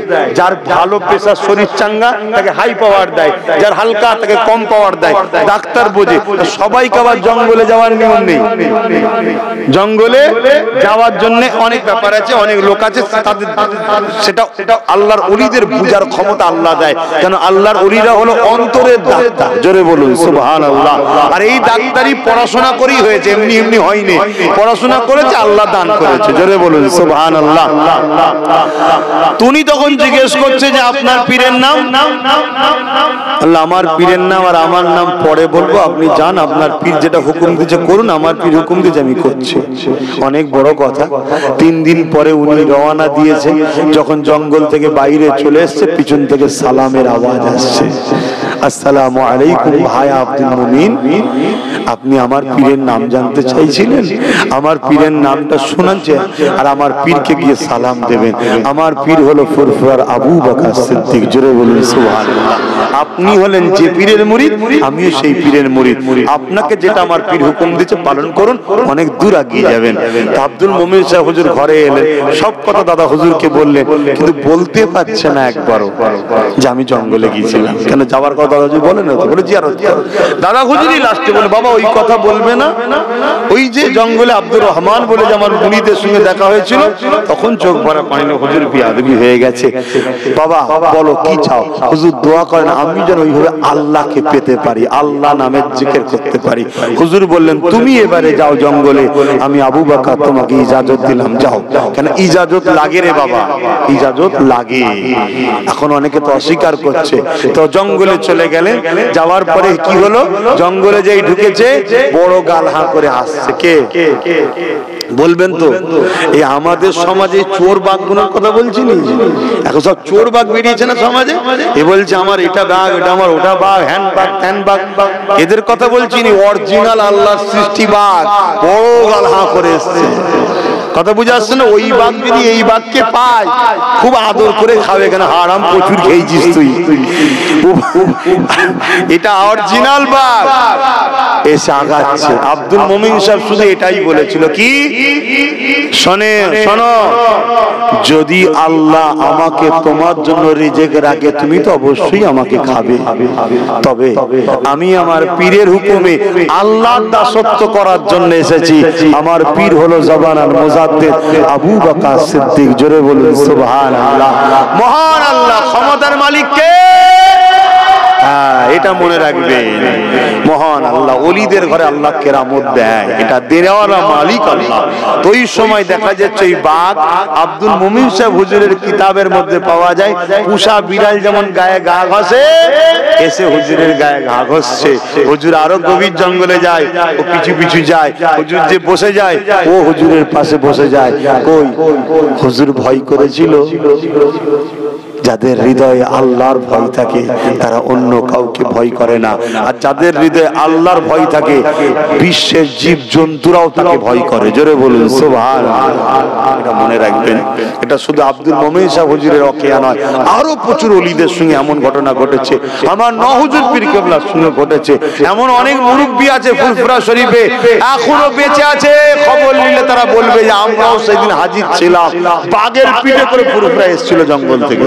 কথা বুঝে আসছে? লোক গ্রামে ছুটছে ভয়ে, সেরকম অনেক লোক এখনো বেঁচে আছে। আমার নদাদো, বেশি দূরে যেতে হবে না, আপনাদের নদাদো। কেন? তাদের অন্তরে আল্লাহর ভয় ছিল, আমাদের অন্তরে দুনিয়ার ভয় ঢুকে গেছে। এজন্য আমাদেরকে যা খুশি করে নিচ্ছে। আসো এই হৃদয়ে আল্লাহর ভয় রাখো। মিথ্যা কথা বলার আগে ভাববে আল্লাহ দেখছে, কারো মাল ঝেড়ে খাওয়ার আগে ভাববে আল্লাহ দেখছে। দুনিয়ার লোককে খুশি করার দরকার নেই, আল্লাহকে খুশি করো। আল্লাহর জন্য দল করো, আল্লাহর জন্য মানুষকে সাহায্য করো, আল্লাহর জন্য সমাজকে অন্যায় মুক্ত করে, মদ মুক্ত করে, ঘুষ মুক্ত করে, দুর্নীতি মুক্ত করার জন্য আল্লাহর জমিনে এতিম বিধবা অসহায়রা হাসিতে থাকবে, এর জন্য তোমরা লড়াই করো। কি গো, লড়াই হবে তো নাকি? জোরে বলে হাত তুলে লড়াই হতে হবে না? হবে না? বলুন মারহাবা। না হতে হবে। আলহামদুলিল্লাহ, এই লড়াই আমার রাসূল করেছে না করেন? হ্যাঁ, সুন্নাত হবে। জোরে বলুন সুবহানাল্লাহ। কিন্তু এখন তো মানুষ শুধু নিজের পেট বুঝেছে। কি এমন খায় মানুষ, আমার মাথায় ঢোকে না। কি এমন খায় মানুষ যে এত আশরাতে লাগে? মায়ের পেটে ছিলাম তখন আল্লাহ খাইয়ে দিয়েছে, চিন্তা করতে হয়নি। দুনিয়ায় এলাম, আসার আগে মায়ের স্তনে আল্লাহ খাবার পেটিয়ে দিল, কোনো টেনশন নাই। কি ছিল তখন? তো কিছুই ছিল না। তুমি আমি অপারো, না বলতে পেরেছি না হাত লাগাতে পেরেছি, তাও খাওয়ার সময় খাওয়া পেয়েছি। এবং কি সব থেকে দামি প্রোটিন, সব থেকে দামি ভিআইপি ভিটামিন সব কিছু রয়েছে, মিনারেল থেকে শুরু করে ফাইবার থেকে শুরু করে কি নাই মায়ের স্তনের দুধে। পৃথিবীর কোনো খাবারের সঙ্গে তুলনা হয় না। ওই যে মা দেয় ওটাই সারা জীবন পাওয়ারে চলে। জোরে বলুন সুবহানাল্লাহ। ওই খাবার কে বানিয়ে দিয়েছে? আর হাত দিল, ক্ষমতা দিল, একটু খাটলেই এখন আল্লাহ দেবে। এতে আশরাবার কি আছে? এতে হারাম লিবার জন্য বেঈমানের পিছনে ঘোরার কি আছে? হায় আমার কম, কোথায় চলে গেলাম আমরা? আল্লাহকে ভরসা করো, নবীর সুন্নতে জীবন গড়ো, আল্লাহকে ধরো, তাহলে ভয় আল্লাহকে করব, মনে থাকবে, অন্য কাউকে নয়। আসেন মুসলমান ঘরে ছেলে মেয়েরা, তরুণেরা, এ নবী পাকের প্রেমিকেরা, এই দুনিয়ার জমিনে কত বড় বড় শাসক এসেছিল। একজন শাসকের নাম বলি শোনেন, যার নাম হলো চেঙ্গিস খান। সে বলেছিল পৃথিবী থেকে ইসলাম ও ইসলামের অনুসারীদের মিটিয়ে দেবো। এই যুবকেরা অনেক হত্যা চালিয়েছে, অনেক জুলুম করেছে, অনেক মানুষকে হত্যা করেছে, মানুষের মাথার খুলি দিয়ে বিনার তৈরি করে দিয়েছে। তারপরে হালাকু খান বলে একটা রাজা এসেছিল, মঙ্গল ছিল তারা। এই পৃথিবীর জমিন থেকে ইসলামকে মিটাবার অনেক চেষ্টা তারা করেছে, কিন্তু শুনে রেখে দেন, হালাকু খান এত মেরেছিল, তোমার আমার পূর্বপুরুষদের মাথারই খুলি দিয়ে বড় বড় মিনারাত প্রাসাদ বানিয়েছে। এমন করে নদীগুলোকে, দাজলা নদীর পানিকে লাল হয়ে গেছে রক্তেতে। তথাপি হালাকু খান, চেঙ্গিস খান মিটে গেছে, তাদের নাম নিশানা কিছু না।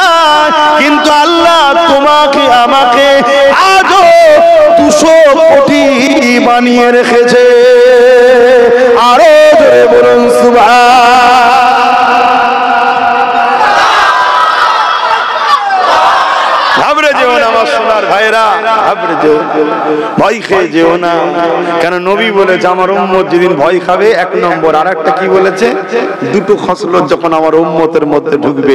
এক নম্বর কি বললো, ভয়। এটা চেষ্টা চলছে, এটা আলহামদুলিল্লাহ এখনো কিন্তু ঢোকেনি। কি গো, ঢুকেছে নাকি? এখনো ঢোকেনি, একটু একটু ঢুকেছে নাকি? হ্যাঁ, যদি ঢোকে তওবা পড়বে, বেশি বেশি করে তওবা পড়বে। শয়তান যখনই খারাপ মন্ত্র দেবে, অসুয়াশা দেবে, অমনি তওবা পড়বে।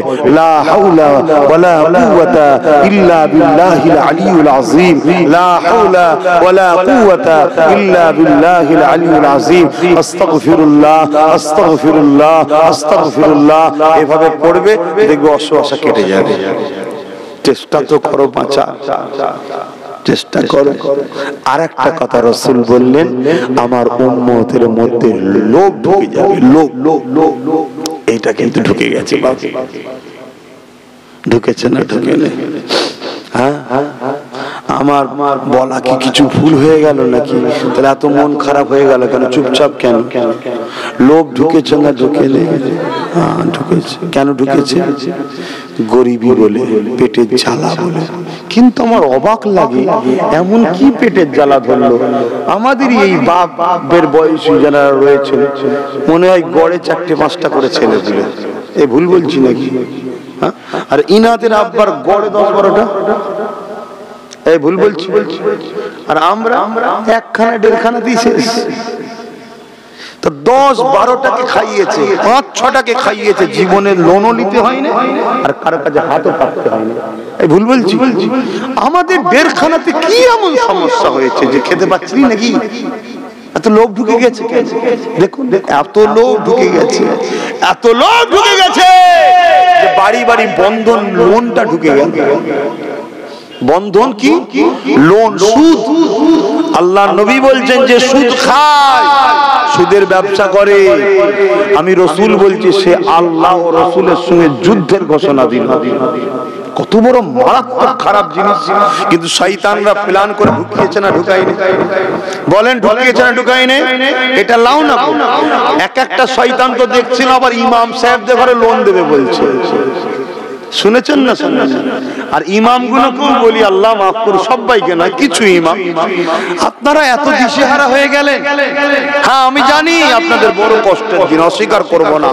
আজকের বাজারে 2500, 3000, 5000 কখনো ইমামের চলে?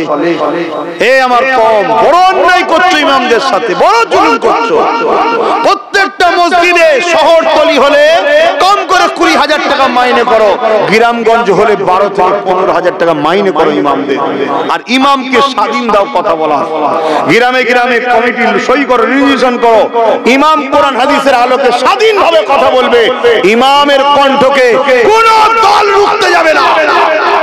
আর যদি ইমামকে তোমরা কথা বলতে না দাও, যদি কণ্ঠ রুখে দাও, ইমাম হয়তো ভয়ে কথা বলছে না, না জানি না ইমামের কিয়ামতের দিন কি হবে, আমি জানি না। ইমাম লেম কথা বলবো না, কারণ তাদের মধ্যে একটু হলো ইলম আছে, আল্লাহর দ্বীন রয়েছে। কিন্তু তোমরা দুনিয়ায় ধ্বংস হয়ে যাবে, আল্লাহ আখিরাতেও তোমরা জবাব দিতে হবে। কেন? ইমাম কারো বাপের ঘরের চাকর নয়, ইমাম হলো আল্লাহর ঘরের চাকর। অতএব ইমামের উপরে একমাত্র রাজত্ব চলবে আল্লাহ নবীর, অন্য কারো দাদাগিরি চলবে না। ঠিক না বেঠিক? অতএব ইমামগুলোকে স্বাধীন দাও। আর ইমাম সাহেব হযরতদের বলি, আপনারা স্বাধীন পেলেন না কেন? একবারও ভেবেছেন? এত পরাধীন হয়ে যাচ্ছেন কেন? একবারও ভেবেছেন? আমি কোন ইমামকে ছোট করছি না, যদি কষ্ট পান আল্লাহর রাস্তায় ক্ষমা করবেন। কিন্তু একবারও ভেবেছেন আমাদের এই দুর্দশা হলো কেন? ফায়সালা তো আল্লাহর পক্ষ থেকে হয়। আপনার তাকদীরটা এত খারাপ হলো কেন? আপনার সমাজে এত ইজ্জত কমলো কেন? আপনাকে সমাজ কথা বলতে দেয় না কেন? আপনার সমাজের মূল্যটা কোথায় গেল? আপনি তো ওই গ্রামের সবথেকে সম্মানীয় লোক। আপনি মসজিদের ইমাম মানে ওই গ্রামের সবথেকে সম্মানীয় ইমাম। আপনার এই দুর্দশাটা হলো কেন? এই প্রশ্নটার উত্তর কখনো খুঁজেছেন? আমি আপনাকে শিক্ষা দেবো, আপনি প্রশ্নের উত্তরটা খুঁজুন, খুঁজলে ইনশাআল্লাহ আপনার মধ্যে শরীয়তের জ্ঞান আছে, কোরআন আছে, আল্লাহ আপনাকে উত্তর মিলাবে।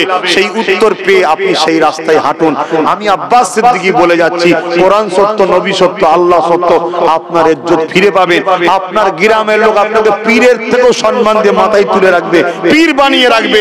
গ্রাম থেকে কোনো কারণে যদি আপনি বয়স হলে যখন চলে যাবেন, সমস্ত বাড়ি কাঁদতে কাঁদতে আপনাকে বিদায় করবে, এত সম্মান আপনি পাবেন। শুধু আপনি যে কাজটা আপনার দায়িত্ব আল্লাহ রাসূল দিয়েছে সেটা করছেন কিনা একটু দেখুন। প্রতিটা গ্রামে লড়াইয়ের দোকান বন্ধ থাকা দরকার। মসজিদ যে গ্রামে আছে সেই গ্রাম মুসলিম গ্রাম। মুসলিম গ্রামে মদের কারবার হবে কেন? মুসলিম গ্রামে সুদের কারবার হবে কেন? মুসলিম গ্রামে লড়াই থাকবে কেন? এগুলো তো বন্ধ করেছে আমির আল্লাহ। এগুলো বন্ধ করার জন্য নবী লড়াই করেছে। নামাজ প্রতিষ্ঠিত করার জন্য নবী লড়াই করেন। নামাজ আবু বকরকে বলেছে, আবু বকর তো নবীর প্রেমিক, নামাজ পড়েছে। আলীকে বলেছে নবীর প্রেমিক, নামাজ পড়েছে। উমরকে বলেছে নবীর প্রেমিক, নামাজ পড়েছে। উসমান গনিকে বলেছে নবীর প্রেমিক, নামাজ পড়েছে। নবী লড়াই হয়েছে, এই দুর্নীতি বন্ধ করো, সুদ বন্ধ করো, জুলুম বন্ধ করো, মদ বন্ধ করো। এগুলো বন্ধ যেই করতে গেছে টক্কর হয়েছে। নবী যেগুলোকে রক্ত দিয়ে বন্ধ করলো, আজকে মুসলিম গ্রামে সেই সুদ, সেই লটারি, সেই মেলা, সেই ফাংশন, সেই যাত্রা মুসলিম এলাকায় হচ্ছে কেন? আর এগুলো বড় প্ল্যান করে করা হচ্ছে। কেন করা হচ্ছে? যাতে করে আমাদের ঘরের ছেলেগুলো 10 বার তওবা করলে 11 বারের মাথায় তো চলে যাবে। একবার যেই আসবে ওকে মজাতে দাও, ওকে মজার খোরাক দাও, ওকে আমাদের বানিয়ে লাও। এজন্য দেখে দেখে দেখে দেখে মুসলিম এলাকার দিকে স্কুলের উন্নতি নেই, মুসলিম এলাকার দিকে হসপিটালের উন্নতি নেই, মুসলিম এলাকার দিকে স্বাস্থ্যের কল্যাণ নেই, মুসলিম এলাকার দিকে রাস্তার উন্নতি নেই, মুসলিম এলাকার দিকে বেকারত্ব দূর হওয়ার উন্নতি নেই, কলকারখানা নেই। কিন্তু মুসলিম এলাকার দিকে মদের দোকান বেশি বেশি পাওয়া যাবে, লটারি পাওয়া যাবে, ফাংশন পাওয়া যাবে, যাত্রা পাওয়া যাবে। আরে আপনারা কি এখনো অন্ধ হয়ে আছেন? এই শয়তানদের চক্রান্তগুলো কি বুঝতে পারছেন না? এখনো অন্ধ হয়ে আছেন। আমাদের দুই ধরনের দুশ্মন, একটা ছদ্মবেশী, একটা প্রকাশ্য। প্রকাশ্য দুশ্মন ও দুশ্মন, ছদ্মবেশী ও দুশ্মন। তবে রাসূলুল্লাহ বলেছেন প্রকাশ্য থেকে ছদ্মবেশীর আমার উম্মতের বেশি ক্ষতি করবে। কথা মাথায় ঢুকছে না? ঢোকে না। মাথায় টুপি দিয়ে আমাদের সঙ্গে বসে যায়, ঘোমটা দিয়ে চলে আসে, আমরা ভাবি কত আপন আমাদের, কিভাবে আমাদের গোড়াগুলো কাটছে বুঝতে পারছো? ছোট্ট ছোট্ট ছেলে সূরা ফাতিহা পড়তে পারে না, কিন্তু দেখো সমাজের 50টা কাঁচা কাঁচা গাল জানে আর দুনিয়ার গানগুলো শিখে রেখেছে। কি করে শিখলো? নিশ্চয়ই আপনার বাড়িতে বাজে, না আপনার এলাকায় বাজে, না আপনার এলাকায় সবসময় এইসব হচ্ছে। শোনেন, আল্লাহ পাকের যে সাহায্যের আশা করছেন, কোন জিনিসটার উপরে আল্লাহ তার ভালো নিয়ামতটা দেবে বলুন? আল্লাহ সাহায্য মানে নিয়ামত। তো আমার পাত্র পরিষ্কার আছে যে নিয়ামতটা লব? একটু ভাববেন। যদি ভেবে মনে হয় তাহলে তওবা করুন।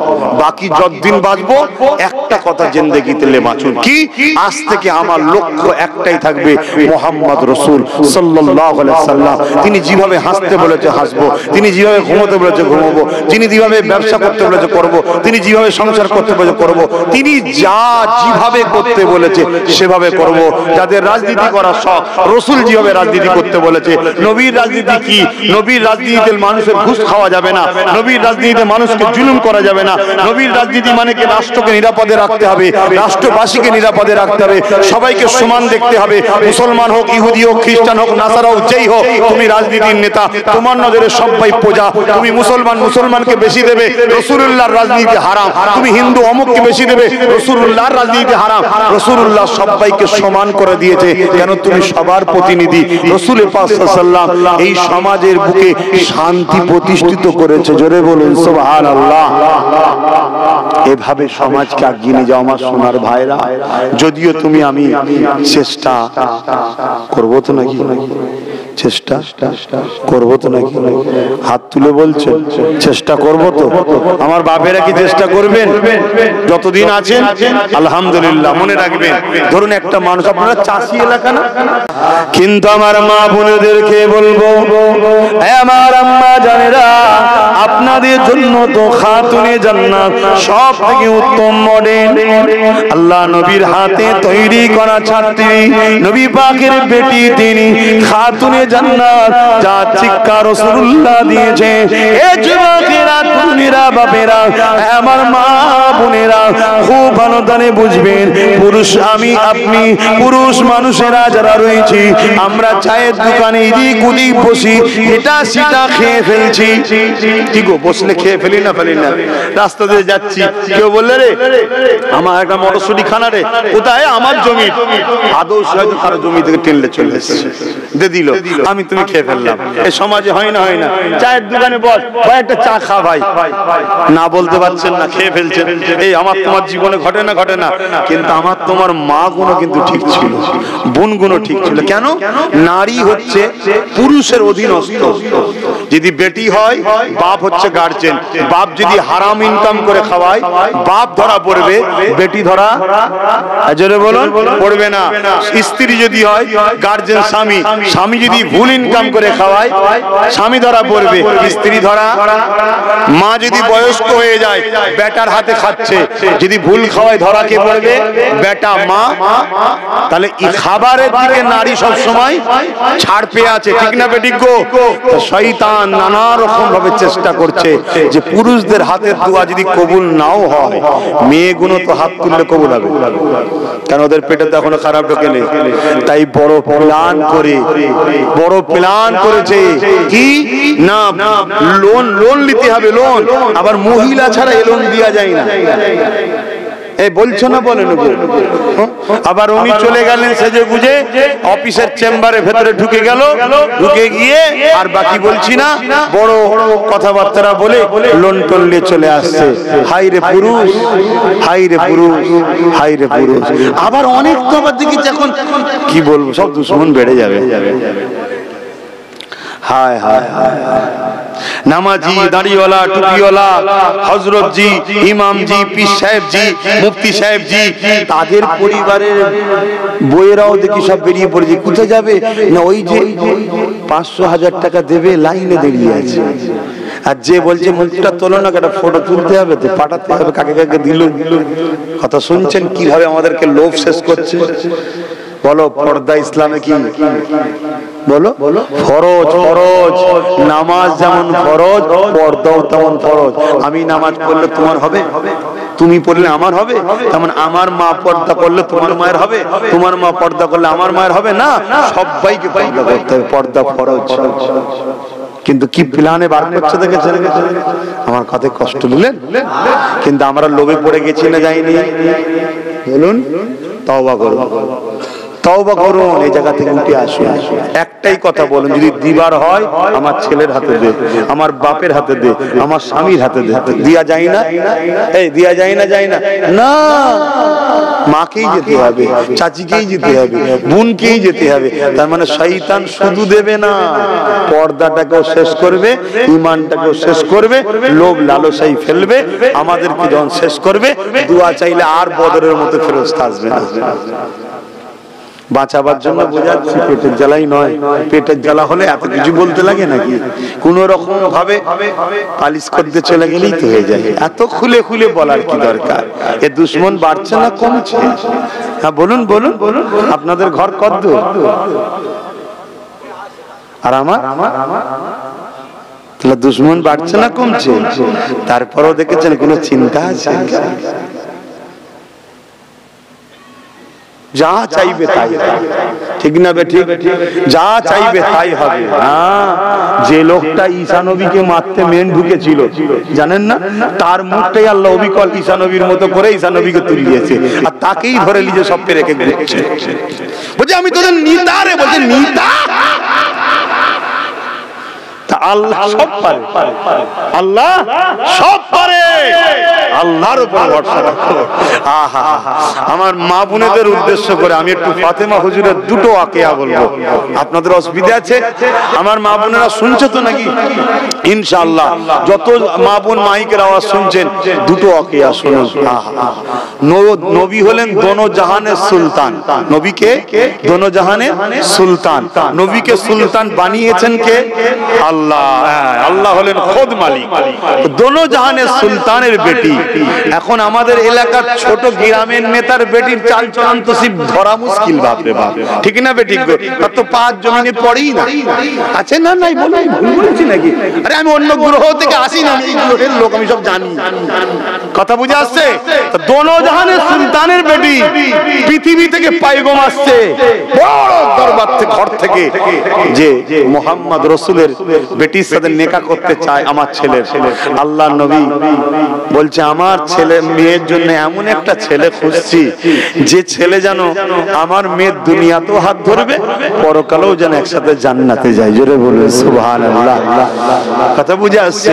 আল্লাহ নবী মনে মনে হযরত আলীকে পছন্দ করেছে। হযরত আবু বকর সিদ্দিকও রাসূলুল্লাহর এই কথা শুনে মনে মনে হযরত আলীকে পছন্দ করেছে, কিন্তু আবু বকর সিদ্দিক বলতে পারছে না যে হযরত আলী হলে খুব ভালো হবে। কেন বলতে পারছে না? হযরতে আলী যখন বিয়ে হয় নবী বলছেন দেনমোহর কই? দেনমোহর বোঝেন তো আপনারা? দেনমোহর কম বোঝেন, কোনটা বেশি ভালো বোঝেন না? এসব খোদার মা, কিছু করার নেই, সব শয়তানদের তৈরি করা। খবরদার নেবেন না ফোন। যদি স্ত্রীর ভালোবাসা পেতে চান, শ্বশুর বাড়িতে সম্মান মর্যাদা পেতে চান দিল থেকে, ও সামনে এলে কি গো জামাই বাবু ভালো আছে একটু হাসবে, কিন্তু ভেতর থেকে বলবে শয়তান কি করতে এলো। কেন? আপনি জেলিয়েছেন, হাসলে হবে না, জেলিয়েছেন। আর যদি আপনি কিছু না দিয়ে যে আব্বা আপনার কিচ্ছু লাগবে না, আপনি আমার বাপ সমতুল্য, শ্বশুর মানো তো বাপ, শাশুড়ি মানো মা, তবে কিন্তু এই দুটোকে বুড়ো বুড়ি বলবেন না, আবার এই দুটো অরিজিনাল, তারপর ওইটা। কথা বুঝে আসছে? কিন্তু তাকেও সম্মান করবেন, কিন্তু এই দুটো আগে, এই দুটো আগে। একজন লালন পালন করেছে, একজন পেটে ধরেছে, তো সেই জায়গায় দেখবেন সে তখন দিল থেকে আপনাকে ভালোবাসবে। আর আজকের দিনে সিস্টেম এমন হয়ে গেছে, আপনি না চাইলেও দেখবেন আপনাকে অনেক, এটা সিস্টেম হয়ে গেছে। তাহলে কেন বেকার মুখ খরচ করে হারাম করে ফেলবেন? হ্যাঁ, আবার আমার পাল্লাই পরে কারো যে লিভার সব থাকে, আর সে যদি না লায়, আজ না দেয়, তখন আমার বাড়িতে যাবে হয়তো, হুজুর তোমার জন্য আমার সব ক্ষতি হয়ে গেল। কি হয়েছে? না বলেছিলেন আমি চাইনি আর দেয়নি। আমি তাকে আর একটা পরামর্শ দেবো, আর একটা পরামর্শ আছে আমার, সেই দিন দেবো, এখন না, ভালো রাস্তা দেখিয়ে দেবো। তো আমি যে কথা বলছি সেটা হচ্ছে এটাই, হযরত আলী হুজুরকে নবী জিজ্ঞেস করছে যে কিছু দেনমোহর দিতে হবে, দেনমোহর দিতে হবে, এটা নিয়ম, শরীয়তের বিধান। হযরতে বাপ আদম মা হাওয়া যখন বিয়ে হয়েছিল দেনমোহর দিয়েছিল বাপ আদম। কি দিয়েছিল? এক এক রায়াত এক রকম আছে, তবে সব থেকে উত্তম গ্রহণযোগ্য রায়াত হচ্ছে 11 বার আমার নবীর উপরে দরুদ শরীফ পড়েছিলেন। ওই দরুদের সওয়াবটা মা হাওয়ার জন্য। জোরে বলুন সুবহানাল্লাহ। তো যাই হোক, বিয়েকে সহজ করুন, বিয়েকে সহজ করুন। এই বিয়েতে আজকে বিয়ে হলে 1.5 লাখ 2 লাখ 3 লাখ করে খরচ, বিরাট অন্যায় করছেন এগুলো বিশাল অন্যায় করছেন। এখন কেউ বলতে পারে হুজুর আপনার তো দেখি 10,000 15,000 লোক, আমাদের কথা বাদ দেন, আপনাদের কাউকে বাদ দিলে আমার মন খারাপ হয়ে যাবে। কিন্তু আপনারা ছোট করুন, সহজ করুন। কেন সহজ করুন? আল্লাহ নবী বিয়েকে সহজ করেছে। একটা ছেলে বিয়ে করতে গিয়ে দেখছে 2 লাখ খরচ, 2.5 লাখ খরচ, ও বিয়ের ধারে আর যেতে চাইছে না।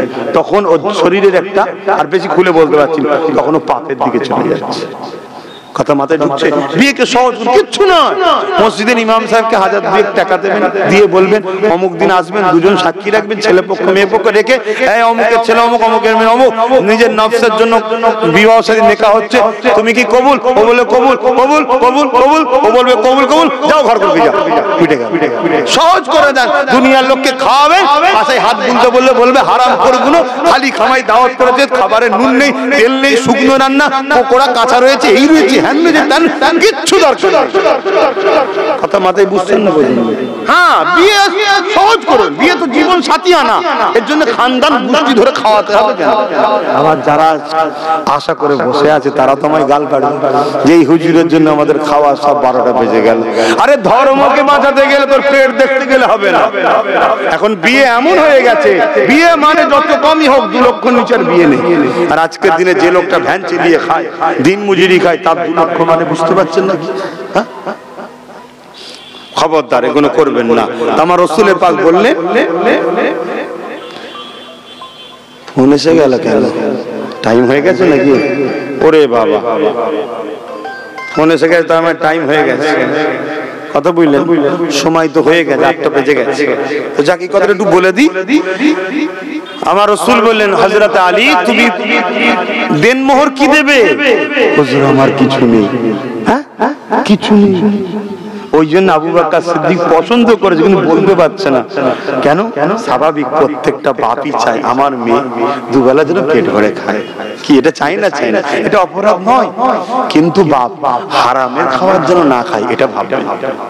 ওর থেকে রোজা রাখা ভালো, ওর থেকে রোজা রাখা ভালো। হ্যাঁ, খুঁজবেন হালাল দুবেলা যদি খায় আলহামদুলিল্লাহ, ভালো তো, খারাপ তো কিছু নয়, কিন্তু হারাম না খেয়ে ফেলে। তো সেই জায়গায় আল্লাহ নবী বলে, আলী তোমার এই তরোয়ালটা বিক্রি করে দেন, মহল্লি আসো। জুলফিকার নামক তরোয়াল, হযরত আলী বড় পছন্দের জিনিস। বাজারে গেলেন, আল্লাহ জিবরাইলকে পাঠিয়ে এই তরোয়ালটা খরিদ করিয়েছিলেন। জোরে বলুন সুবহানাল্লাহ। পরে এই তরোয়াল রাসূলুল্লাহকে দিয়েছেন, নবী আবার আলীকে ফেরত দিয়েছিলেন। এই সব কিছু আল্লাহ ও রাসূলের বিচখানে ছিল, আর কেউ জানতো না। জোরে বলুন সুবহানাল্লাহ।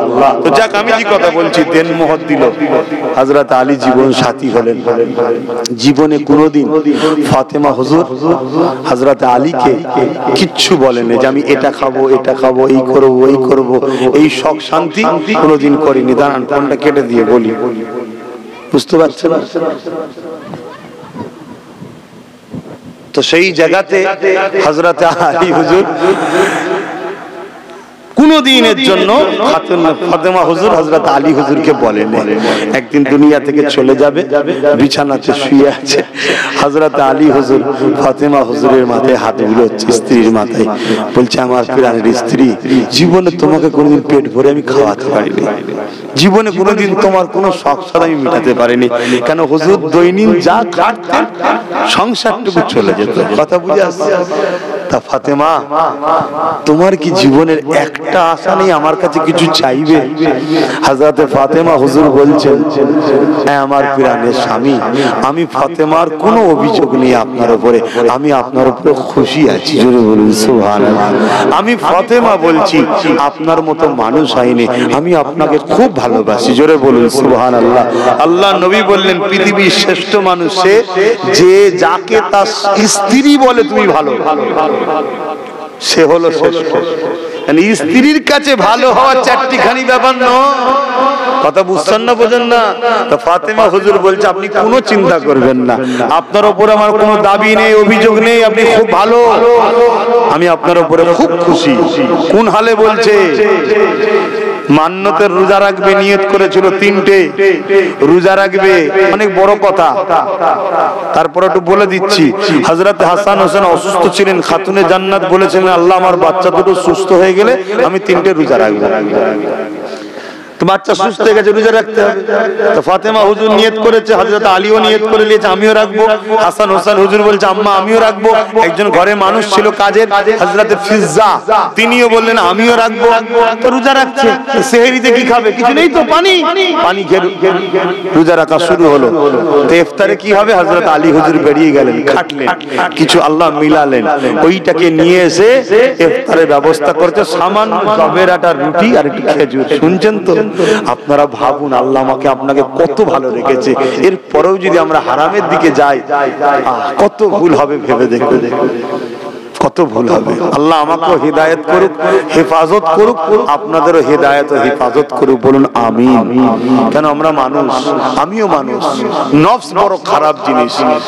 আজ চেষ্টা করছি কাল না জানি কোন ধোঁকায় পড়ে খারাপ না হয়ে যায়। আল্লাহ তোমার কাছে পানা চাইছি, হারাম খাদ্য থেকে হেফাজত করো, বলেন আল্লাহুম্মা আমিন। আমাদের সবাইকে হেফাজত করেন, বলুন আল্লাহুম্মা আমিন। ভাই আমার, এই দুনিয়া বড় কঠিন জায়গা, এই দুনিয়া বড় কঠিন জায়গা। কোন লোভে যে কখন বিগড়ে যায় মানুষ বোঝা মুশকিল। আল্লাহ আমায় যেন হেদায়েত রাখে, আল্লাহ যেন আমায় হেফাজত করে, আল্লাহ যেন আমাকে খারাপ রাস্তা থেকে হেফাজত রাখে, বলুন আল্লাহুম্মা আমিন। কেন মানুষ আমি, আল্লাহ সাহায্য ছাড়া বাঁচাও যায় না। তো হযরতে হুজুর আমার খেটে নিয়ে এসেছে মাওলা আলী, কিছু ইফতার করেছে, জবের আটার খেজুর, সেহরি ইফতার করবে, মাগরিবের সময় আগিয়ে আসছে, নিয়ে সব বসেছে। কেন ইফতারের সময় দোয়া কবুল হয়, একসাথে বসে খাওয়া সুন্নাত, বরকত হয়। এমন সময় দরজার করে একজন সালাম দিয়ে বলছে, এ খাতুনে জান্নাত, এ আহলে রাসূল, এ নবী নন্দিনী হযরতে খাতুনে জান্নাত ফাতেমা জাহরা, আমি বড় ক্ষুধার্ত, আমি বড় ক্ষুধার্ত, আমি মুসাফির মানুষ, ঘরে কিছু খাবার তাকে দেন। আমি জানি নবী বংশের আওলাদদের ঘর থেকে কেউ খালি হাতে ফিরে যায় না। হযরতে খাতুনে জান্নাত খাবারটা নিলেন, সমস্ত খাবারটা নিলেন, স্বামীর হাতে দিলেন, জান দিয়ে আসেন, পানি দিয়ে, ছোট্ট ছোট্ট বাচ্চা হাসান হোসেন পানি দিয়ে, আর আমরা খাবার নষ্ট করছি। আমি আমার কথা বলছি, কি খাবার খাওয়াচ্ছে আল্লাহ, কি যে হবে আমাদের যদি হিসাব আল্লাহ নেয়, আমরা কেউ বাঁচতে পারবো না। আমরা তো আশায় আছি, আল্লাহ তোমার ওই পিয়ারা বান্দাদের খাতিরে আমাদেরকে মাফ করে দিও, বলুন আল্লাহুম্মা আমিন। দিয়ে ওই ছোট বাচ্চা দুটো হাসান হোসেন, ফাতেমা হুজুর, মাওলা আলী এবং ফিজ্জা সবাই পানি খেয়ে ইফতার করলেন। করে ফাতেমা হুজুর হাত তুলেছে, আল্লাহ আমি ফাতেমা আপনার উপরে বেজার নয়, আমি ফাতেমা আপনার উপরে খুশি আছি, বলুন সুবহানাল্লাহ, আরো জোরে বলুন সুবহানাল্লাহ। আর আজকে আমাদের একটু খারাপ হলে, একটু কিছু হয়ে গেলে আমরা নিজেদের উপর নারাজ হয়ে যাই, কত কি মুখ দিয়ে বলে ফেলি যে আল্লাহ কত কষ্ট রেখেছে, আর রেখেছে বলে ফেলি। হায় আমার আল্লাহ, তুমি আমাদেরকে হিদায়াত করো, বলুন আল্লাহুম্মা আমিন। তো হযরতে ফাতেমা হুজুর পরের দিন আবার সেহরিতে পানি খেলেন। কেন মান্নতের রোজা পর পর 3টে রাখতে হবে। পরের দিন আবার পানি খেলেন, খাবার পরে রোজা রাখতে শুরু করলেন। মাওলা আলী পরের দিন আবার খাটতে গেলেন, ওই অবস্থায় খাটতে গেলেন রোজা রেখে, সবাই রোজা রেখেছে, আবার খাটতে গিয়ে কিছু নিয়ে আসলেন। সেই পয়সা তো সামান্য ইফতার তৈরি হলো, জবের আটার রুটি আর খেজুর।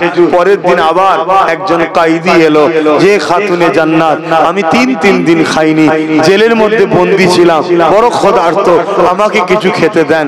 ফাতেমা হুজুর এই কথা যেই বলল, কায়দি হযরত ইমামে হাসান উঠে দাঁড়িয়ে পড়ল। হযরত ইমামে হাসানকে হযরতে ফাতেমা হুজুর আর মাওলা আলী হুজুরের বড় ছেলে এবং ইমামে হোসেন হুজুরের পীর ছিলেন, মুর্শিদ ছিলেন, গাইডম্যান ছিলেন, জোরে বলুন সুবহানাল্লাহ। উঠে দাঁড়ালেন, কারো সঙ্গে কিছু বললেন না, মায়ের থেকে শিক্ষা নিলেন। দেখুন পরের প্রথম দিন মা করলো, বাচ্চা শিক্ষা পেয়ে গেল, সমস্ত ইফতারটা নিল, ওই মুসাফিরকে কায়দিকে দিয়ে দিল, পানি দিয়ে ইফতার করলেন। 3 দিনের দিনে আবার সেহরিতে পানি, ইফতার নিয়ে বসেছেন, আবার একজন এসে দাঁড়িয়ে রয়ে গেছে, সেই একই কথা। হযরত ইমাম হোসেন উঠে দাঁড়ালেন, পানি দিয়ে ইফতার করলেন, সব ইফতার সেই মুসাফিরকে দিয়ে দিলেন। এই ছিল নবীর ঘরের পরিবারের কথা, যার একটা ইশারাতে চাঁদ 2 টুকরো হয়। মুখ দিয়ে শুধু বলেছিল, আয়েশা বলো যদি পাহাড়কে সোনা করে দেবো, উহুদ পাহাড় তুমি নিয়ে নেবে। সেই নবীর ঘরের দেখো কি অবস্থা। কেন আল্লাহ নবীর দরবারে একদিন ফাতেমা গিয়েছিল, কি জন্যে? কয়েকদিন বাচ্চাদের খাওয়া হয়নি, তাই হুজুরের দরবারে গেছে, আব্বা যদি কিছু পাওয়া যায়। আল্লাহ নবী বললেন, ফাতেমা ওই যে একটা বকরি রয়েছে, একজন সাহাবী আমাকে নজরানা দিয়েছে, ওটা নিয়ে যাও। তবে নিবার আগে একটা কথা বলি, ফাতেমা একটা দোয়া শিখাবো, যে দোয়াটা আল্লাহর বড় কাছে নিয়ে যায়, আল্লাহর বড় কাছে নিয়ে যায়। তুমি দোয়া নেবে না বকরি নেবে?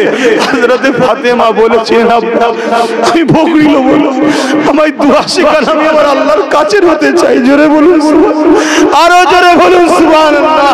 কি মানুষ তিনারা, আমার মাগুলো, আমার বোনগুলো, এগুলো তো তোমাদের মডেল, এদেরকে অনুসরণ করো। না হয় এই দুনিয়া আমাদেরকে জবাই করবে বলে যেমন মুরগি ধরার জন্য চাল দিই, এরা আমাদেরকে হারামের তেল, হারামের আলু, হারামের পেঁয়াজ, হারামের টাকা দিয়ে আমাদেরকে ধরছে জবাই করবে বলে। যদি হারাম খেয়ে ঈমান নষ্ট হয়ে যায়, এরা যখন আমাদেরকে কাটবে, আমরা দোয়া চাইলে আল্লাহ সাহায্য আসবে না।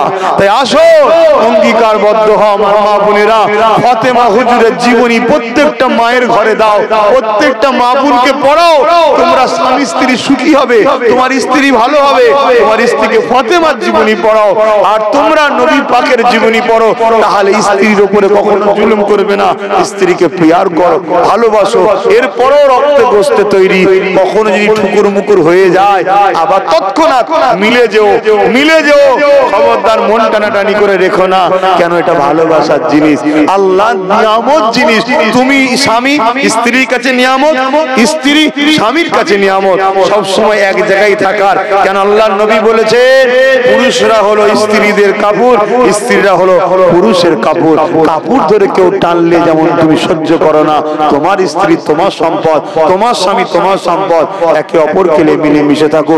আমি বাড়াতে চাইলেও সময় আমাকে বাড়াতে দিচ্ছে না, কেন আমার আরেকজন ভাইজান এসে অপেক্ষা করছে, নামাজ বাদ তিনি উঠবে, তারাও তো কথা বলবে। আসুন আমরা দয়ান নবীকে একটু সালাম দেবো। সালাম আল্লাহ দিতে বলেছে, আমরা একটু আদবের সাথে দেবো। ইয়া নবী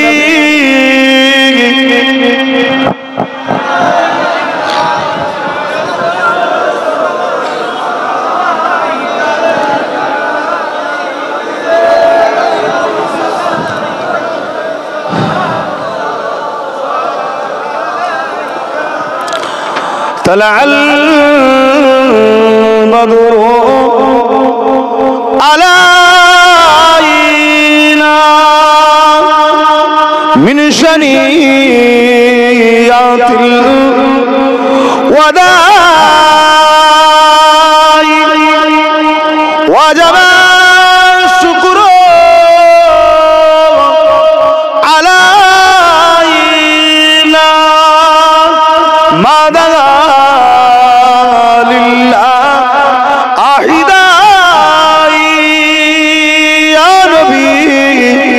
سلام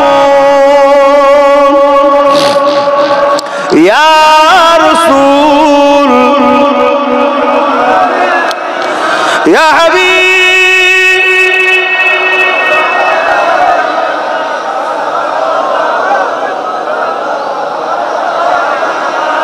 কঠিন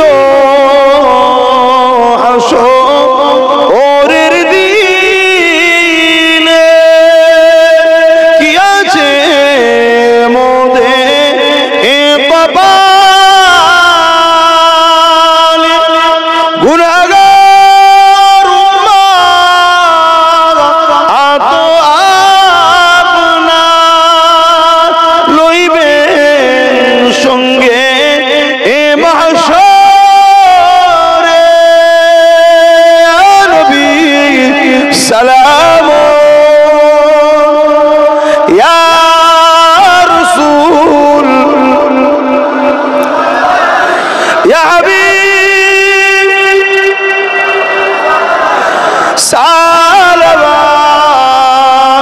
সালাওয়াতুল্লাহ। সকলে গায়ে গায়ে বসুন, দোয়া চাওয়া হবে।